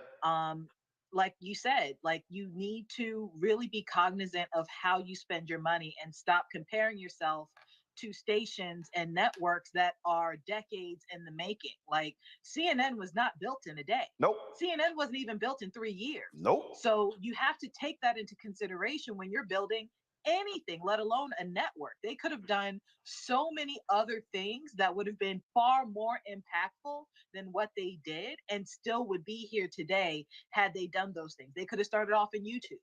They could have started off in TikTok. They could have started not in the middle of a pandemic, And actually, you know what? No. See, here's where, again, I totally hear what you just said. And again, to my next guest, seriously, I'm sorry, but I got to say this here. I'm just going to be perfectly honest with you. We were averaging around $25,000 a month on YouTube in 2020. And then, in 2019. 2020 hit January to April of 2020. We were averaging anywhere from 18,000 to 25,000. May hit, we hit 78,000. June hit, we hit 85,000. July hit, we hit 88,000. August hit, we hit 95,000. 90,000 in September, 90,000 in October, 95,000 in November, 103,000 in December. That was during COVID. I had cut my staff by 20%. I cut my salary by 75% on April 4th, 2020. I restored 10% of the staff salary in July. I restored the second 10% in August. During COVID, our numbers exploded. But again, and I did not lay off one person, but it was managing your expectations and managing your expenses that allowed me to restore everybody's salary 3 months later, and allow us to be able to thrive. And the success financially in 2020 paved the way for us to do $3 million in revenue in 2021. 2021, after the election, our numbers went down on YouTube, but our CPM went up because our time spent watching went up. So just so people understand. And again, we understand when I call it a deconstruction and masterclass. Some of y'all need to understand, because see, all my haters out there, I had to smack them with this here. In 2021, we did 93 million views on YouTube, 92.4 million, 13,677,000 watch hours, 1.27 billion impressions reach, views from the impressions, 56.6 million. On Facebook, we have 313 million video views, 163 second views, 166.9 minute views. We reached 58.5 million people.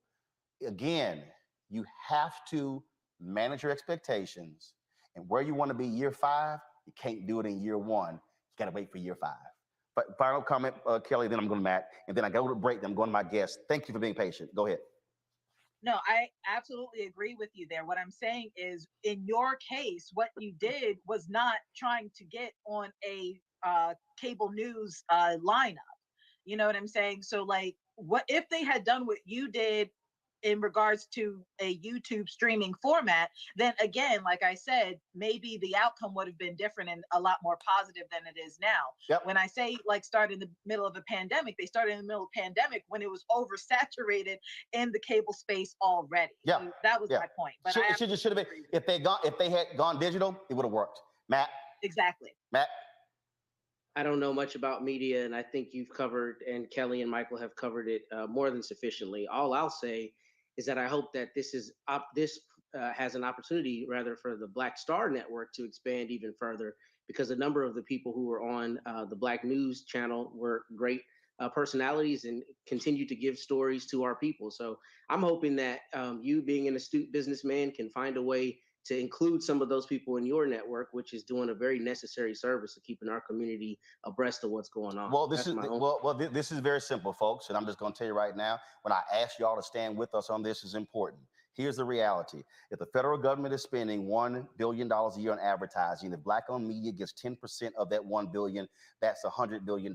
If we get 2% of that 10%, $100 million, it comes out to be $2 million. Now, you got some people out there who are saying, oh, there you go, get money from the federal government. Yeah, white media get money from the federal government on advertising. Why in the hell shouldn't we? Plus, it's taxpayer money, you simpletons. So, yes.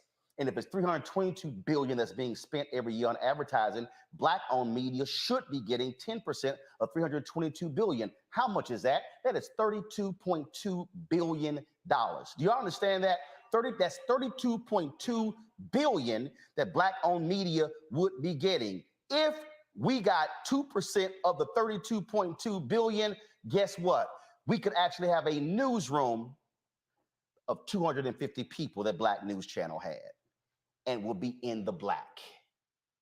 That's why you have to understand, when I'm breaking this thing down to you, I need all of y'all standing with me and letting every company and ad agency know you better do right by Black-owned media, or we're going to stop buying y'all products. Y'all, this is how we succeed. So don't sit here and cry today about Black News Channel not existing. It's a little hard to exist when you're not getting the money. And in the words of Frank Lucas, an American Gangster played by Denzel, I'm going to get that money.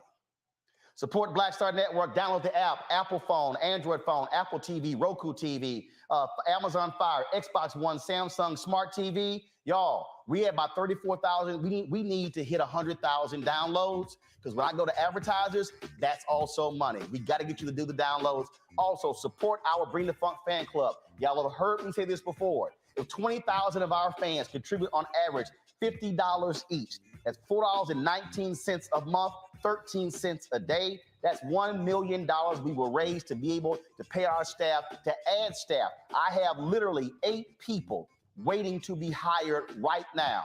We just launched 4 new shows in February on the Black Star Network. I got 4 new shows in development. I got to hire more staff. You want to send your check or money order, P.O. Box 57196, Washington, D.C., 20037. I ain't got a billionaire giving me $50 million, but I guarantee you, if I had that $50 million, oh, shit. Cash App, $ RM Unfiltered. PayPal is R Martin Unfiltered. Venmo is RM Unfiltered. Zelle, Roland at RolandSMartin.com, Roland at RolandMartinUnfiltered.com.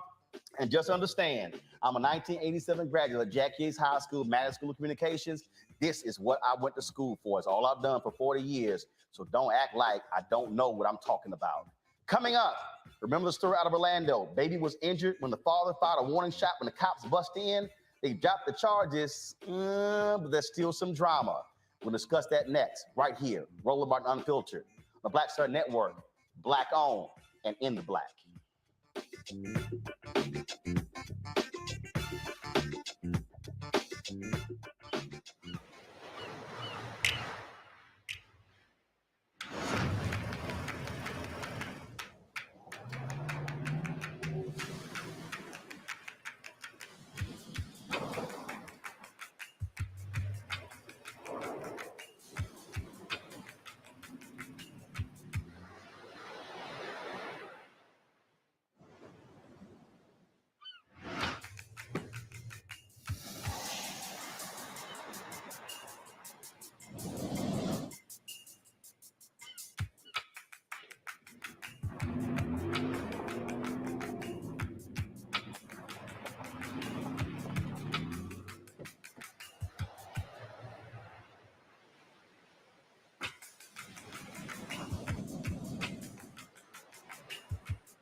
everybody. This is Jonathan Nelson. Hi, this is Cheryl Lee Ralph, and you are watching Roland Martin Unfiltered.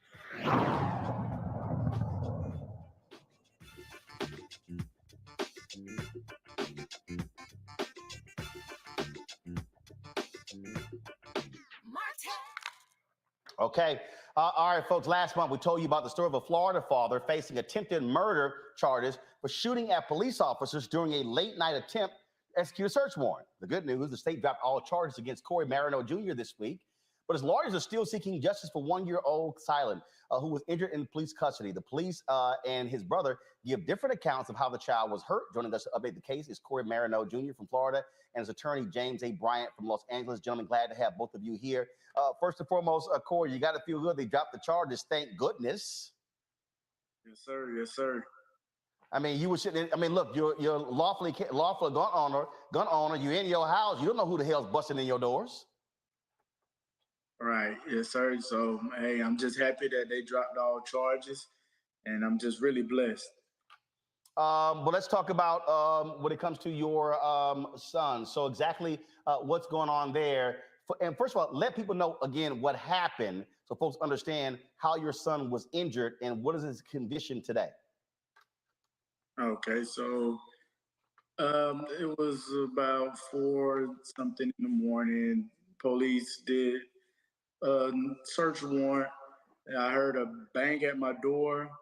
I jumped up, grabbed my firearm. By the time I got midway in the hallway, I heard another bang and my door swung open. It was pitch black out the door. I fired a shot at the door. And once I heard it was the police department, I lowered my firearm. I was screaming that my gun is down, my gun is down. I walked outside, I put my hands up and I got on the ground and I was arrested after that. I don't have the specific details on what happened with my kids because I wasn't on the scene and I didn't get any information on that. Their mom got all the information about that. James, tell us about that. What happened was while Kylan and Kayon, the two children, were taken into custody by the officers, while both of the children were sitting in the back of the vehicle with one of the officers, another officer opens the door, and as he does that, he drops Kylan directly on his head, and it hits the cement. And he suffers some serious head injuries as a result of that fall. So, and he suffered that, and he's still having issues? Absolutely. As we kind of described before, he was a little over 1 year of age at that time. And so he's dealing with still odd behavioral issues. He was walking prior. He's no longer walking anymore. He has been seeking some treatment with a neurologist, and we believe that he may have unfortunately suffered a traumatic brain injury as a result. We're crossing our fingers to hopefully, figure out if this is something that will be something he can overcome. But he's really going through quite a bit at this point. And so what have y'all filed a suit against the police department in the city? Yeah, so we just completed the claim that we have to submit for the city. We're going to submit that to the city of Pensacola this Monday. And we're also looking at, beyond just state tort charges, we're looking at a federal 1983 civil rights violation for failure to render aid for Kylan when he was injured during this situation. I'm not sure if you recall, but the EMS had come. The police essentially told the EMS to leave, not to take him to the emergency room. They tried to play it as if he had barely suffered any injuries. When Ms. Dixon appears to pick up her child, she recognizes that he's unrecognizable. And when she says she needs to take him to the emergency room, they tried to dissuade her from doing that as well. And so they failed to render aid to this child.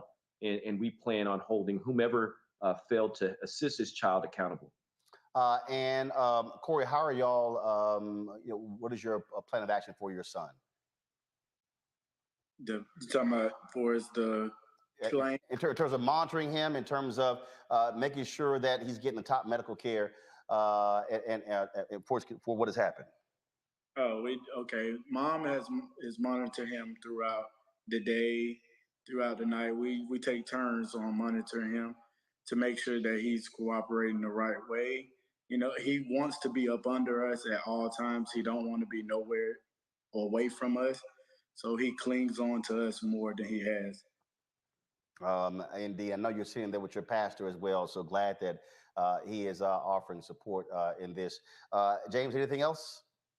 Yeah, we just want to first of all thank you for having us on the show and following up. I mean, this is it is not a typical situation that the state attorney will drop charges like this, especially for a Black man, and he is in Pensacola. But we want to thank the state attorney for doing their due diligence on this.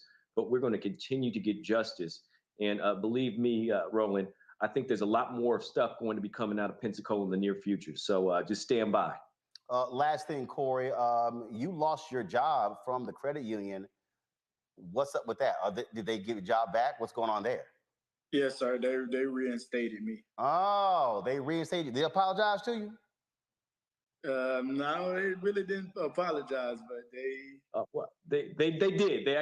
They apologized. They apologized. They reinstated him. They gave him full back pay pending but they haven't spoken to him directly, but they did speak with me, and they profusely apologized. Okay. Well, I just want to make sure we're going to be rolling up on the credit union. This guy, Navy Federal Credit Union did the right thing. And I appreciate them for taking care of this young man. They kept his benefits, and he's still there, brother. Very wise, because we will put the Roller-mobile on the road. Gentlemen, I appreciate it. Thank you so very much. And we'll be praying for your son. All right, thank you. All right, folks, got to go to break. We come back. Education Matters segment, talking about educational inequities. You're watching Roland Martin Unfiltered right here on the Black Star Network. Now, did you ever want to do a soap opera? I did it before, Another World. I did it years ago with Joe Morgan Freeman, called Another World. It's the funk now, but that's how I started in TV. My first job. My very first TV job. Joe Morton and Morgan Freeman were on a soap opera? Together. Yes, I know. Oh, I loved it. I played a prostitute. I was real raw. My name was Lily Mason. I was a hoe on Tuesday, and I owned the town 2 weeks later. That's how they do you. Right, that's how soap opera. You evolve. Yeah. Right. So now I'm on this, but I'm rich right from Jump Street. So I'm loving it.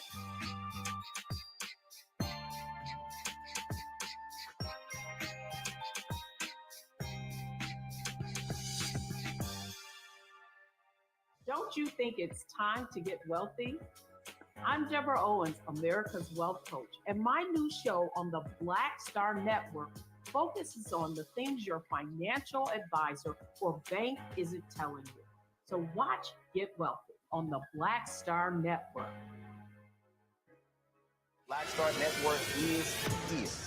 Oh, no punches! I'm real revolutionary right now. Support this man, Black Media. He makes sure that our stories are told. Thank you for being the voice of Black America, Roland. Stay black. I love y'all. All momentum we have now, we have to keep this going. The video looks phenomenal. See, there's a difference between Black Star Network and Black-owned media and something like CNN. You can't be Black-owned media and be scared. It's time to be smart.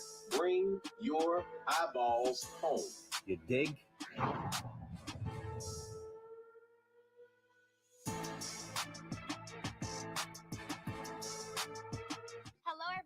It's Kiara Sheard. Hey, I'm Taj.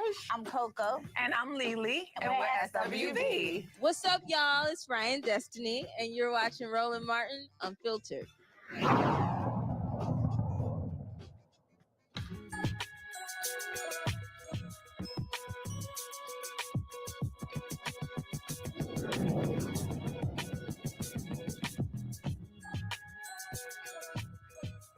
Black teachers account for less than 10% of the teaching workforce. Studies have shown that Black students excel and are more likely to graduate when educated by Black teachers. Joining us now in this School Choice is the Black Choice Education Matters segment is the Center for Black Educator Development. They are closing the educational inequity gap by training and recruiting diverse teachers. They also mentor youth and those interested and have a career in teaching. Sharif McKee? El Mekki. El Mekki, Sharif El Mekki, founder and chief executive officer of the Center for Black Educator Development, joins us from Philadelphia. So how are you doing it? And how are you targeting them? How are you training them to be successful? Yeah, we basically have a model for high school students, college youth to engage in activism. And we look at teaching as activism. We look at teaching Black children well as the purest form of activism. And we give them the opportunity to have a clinical experience teaching first, second, and third graders literacy, positive racial identity development, and being coached by our staff. Our high school students came up with a hashtag, We Need Black Teachers, as a campaign to let people know this is what they believe in, this is what they think. They see the connection between educational justice and racial justice, and they are looking to lead classrooms. And so we use the Freedom School model and provide opportunities for this clinical experience, as well as teacher academies within high schools so students can take an elective that teaches them about the Black pedagogical frameworks, Black historical lens, and the massive contributions of Black educators. And you said the Freedom School model. For folks who have no idea about that, explain that. So the Freedom School model, the Freedom School is based on the SNCC movement, Student Nonviolent Coordinating Committee. Charlie Cobb wrote a letter to the leadership of SNCC and said, hey, while we are getting parents and grandparents registered to vote, what about their children and grandchildren? He saw the racism that was inherent in these Mississippi schools. And as part of the Freedom Summer, they started Freedom Schools. Marion Wright Edelman and the Children's Defense Fund built on that model in the 90s, Philadelphia Freedom Schools. And we're using that same model, make it a teacher apprenticeship program where students, Black high school and college youth, participate in paid apprenticeships to teach and learn about teaching, to learn about the Black pedagogical framework and the Black historical lens. And we coach them, we mentor them. And last year we had 99 Black teacher apprentices across 14 states. We have an in-person as well as a virtual model, 14 states, 99 Black teacher apprentices. And as of 2019, we have 24 Black youth who've come through our program who are now within schools, working in schools as teacher residents or teachers of record. And so we are very proud about this Black teacher pipeline that we are building that is national. It is a model that is sustainable, highly effective, and predictable. How many have y'all placed? 24 so far. Got it. All right, let's go to our panel here. Let's start with Kelly. Hi, thank you for being here. I did not realize the disparity of Black teachers in classrooms until I talked to friends who were not from the DMV area. I was born and raised here I was born in Baltimore, raised in DC, so I grew up in DC, and I've had at least one Black teacher in every single grade level that I've ever had. And I did not realize the impact of that until I met people who did not have the impact of that. So could you explain to those of us who take Black teachers for granted exactly what it means to have a Black teacher in the classroom from the time you get into school at 3, 4, 5 years old to the time you get into college? Well, we know short term that Black students that have a Black teacher have a higher sense of belongingness, better grades, better attendance, better test scores. They see themselves within the curriculum. They're able to see the connection between real world applications and what's being taught. Dr. Constance Lindsay and her colleagues showed that long term, over 100,000 of students across multiple states, they saw that a Black student with a single Black teacher, it was up to 39% less likely to drop out and up to 29% more likely to go to college. So what we know, and what we've known for a long time, while we're talking about it more today, Caroline LeCount was demanding more Black educators in the 1800s here in Philadelphia. The 1967 Black student walkout in Philadelphia, where Frank Rizzo sicked his goons on these Black youth. One of their demands was more Black teachers because they knew about the positive racial identity development, the understanding and seeing themselves within the curriculum was absolutely critical for their success. They saw Black teachers have higher expectations, as well as higher support, and they see this as a community. They see themselves within these students, and they know the difference between the job and the actual work. Many educator prep programs prepare people to work in the systems. Often Black teachers know how to work in communities, and that is a very big difference in mindset. Michael. All right, Brother Sharif, thanks for coming on today, sharing this information with us. With your teacher apprenticeships, is it one training, one type of course for all different subjects that teachers may teach, or is it tailored to specific subjects they may teach? Can you explain that some? Absolutely. So we landed on Black literacy. We landed on what could a ninth grader in high school teach a first grader? Do you teach ST before TH? Do you teach RH before, LE? Like, we really used the research, Dr. Nell Duke, as well as others, Dr. Tatum. What could high school and college Black apprentices learn about literacy and then teach to first, second, and third graders? Avoiding the summer slide, understanding literacy is the foundation for any subject they may teach in the future. Right. But then also the positive racial identity development. What is it that ensures that these Black children, as well as the Black youth who are serving as apprentices, understand about the legacy, about their impact, about their contributions? Many educators who are trained to work with our children through traditional models learn about white educational theorists and white behavior theorists. They learn about Horace Mann, John Dewey, B.F. Skinner, Piaget, people who have theories that didn't even include Black youth. But suppose we have Black youth who learn about Dr. Carter G. Woodson and Nanny Helen Burroughs and Mary McLeod Bethune and Lucy Craft Laney and what they thought about teaching and learning in our communities. So literacy, positive racial identity development, and then some kind of educational activism activity. But we grounded it in literacy. Okay, thank you. Matt? Thanks for coming on, Brother Sharif, and sharing the program. I'm particularly interested in, I have two questions, basically. Sure. One, how you develop that cultural pedagogy, because I think that's incredibly important. And the second question is, for college students who are coming out, who are going to teach, what have you done to incentivize them joining the program rather than Teach for America, where we know there's a bunch of complaints about how people go and get a master's degree, don't invest in the community, and just leave and use it as kind of a revolving door? What, if anything, have you done to get that contingent of teachers to make sure they invest in the community and invest in the students' outcomes?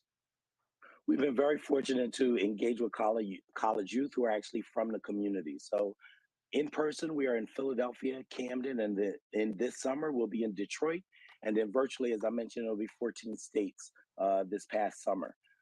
The Black college students who engage us are interested in leading classrooms. They're interested in the connection between activism and teaching, the connection between educational justice and racial justice. Some of them said, like, you know what, I had a negative experience in school. And we say, consider becoming the teacher that you wish you had and knew you needed. Consider becoming the vanguards, leading a classroom to support your younger brother, younger sister, your younger community member.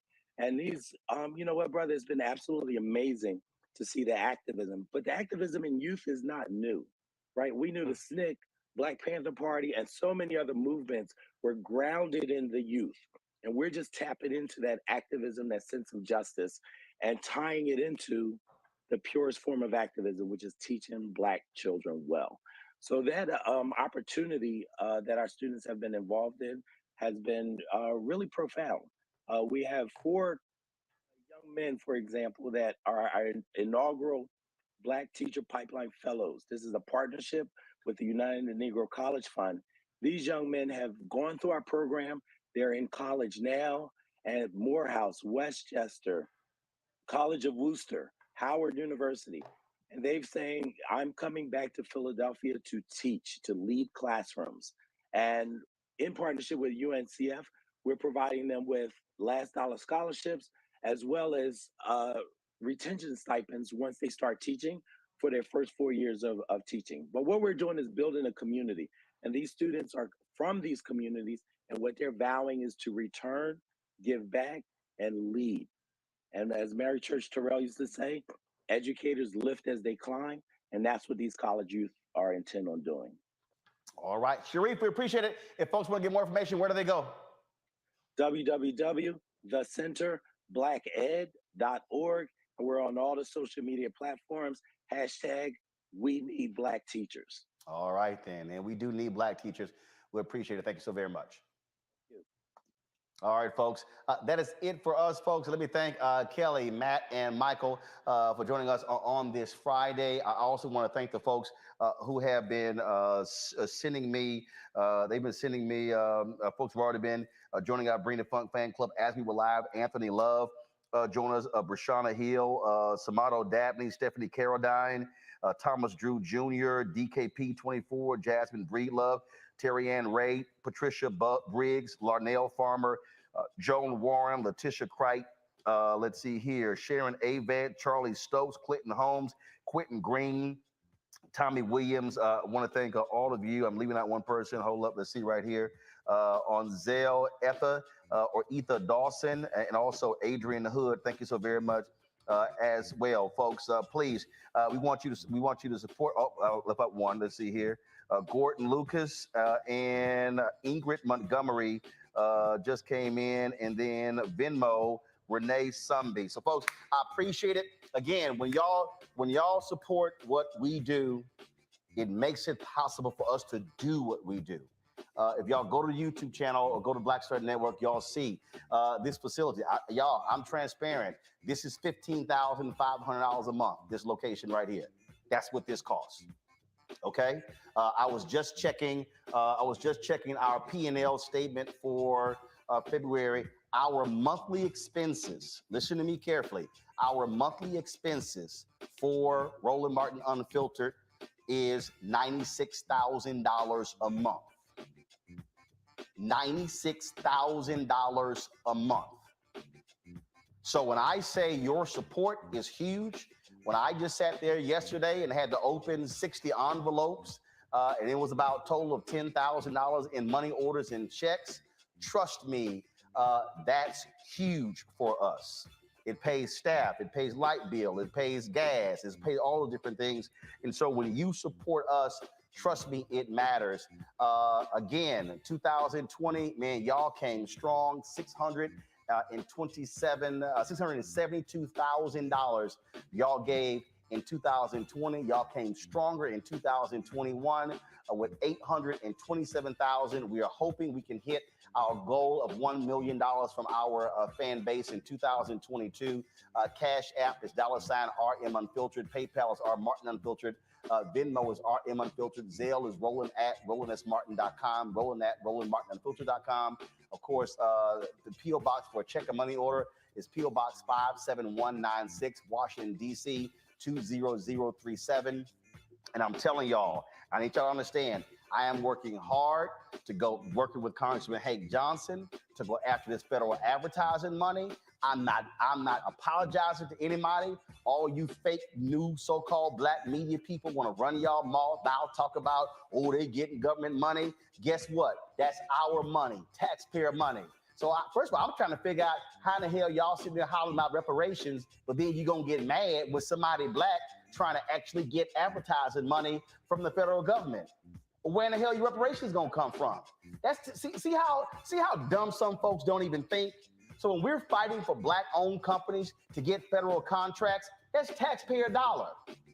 Billions of dollars. Do y'all understand the federal government is going to spend $660 billion on infrastructure as a result of the infrastructure bill that was passed? Why in the hell shouldn't black-owned companies get a portion of that $660 billion? Some of y'all are stuck on stupid when it comes to understanding the business. That's why I don't even listen to some of y'all when y'all run y'all mouth.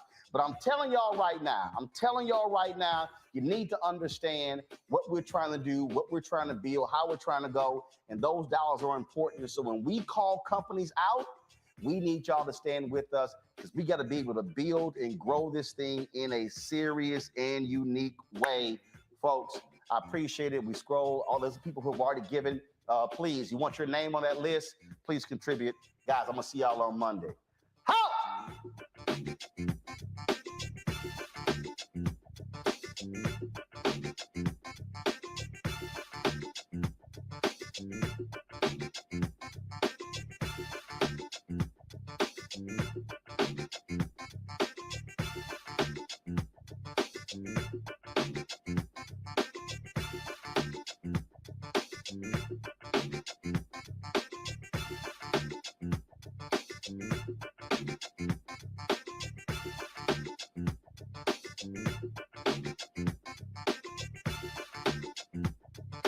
Academy.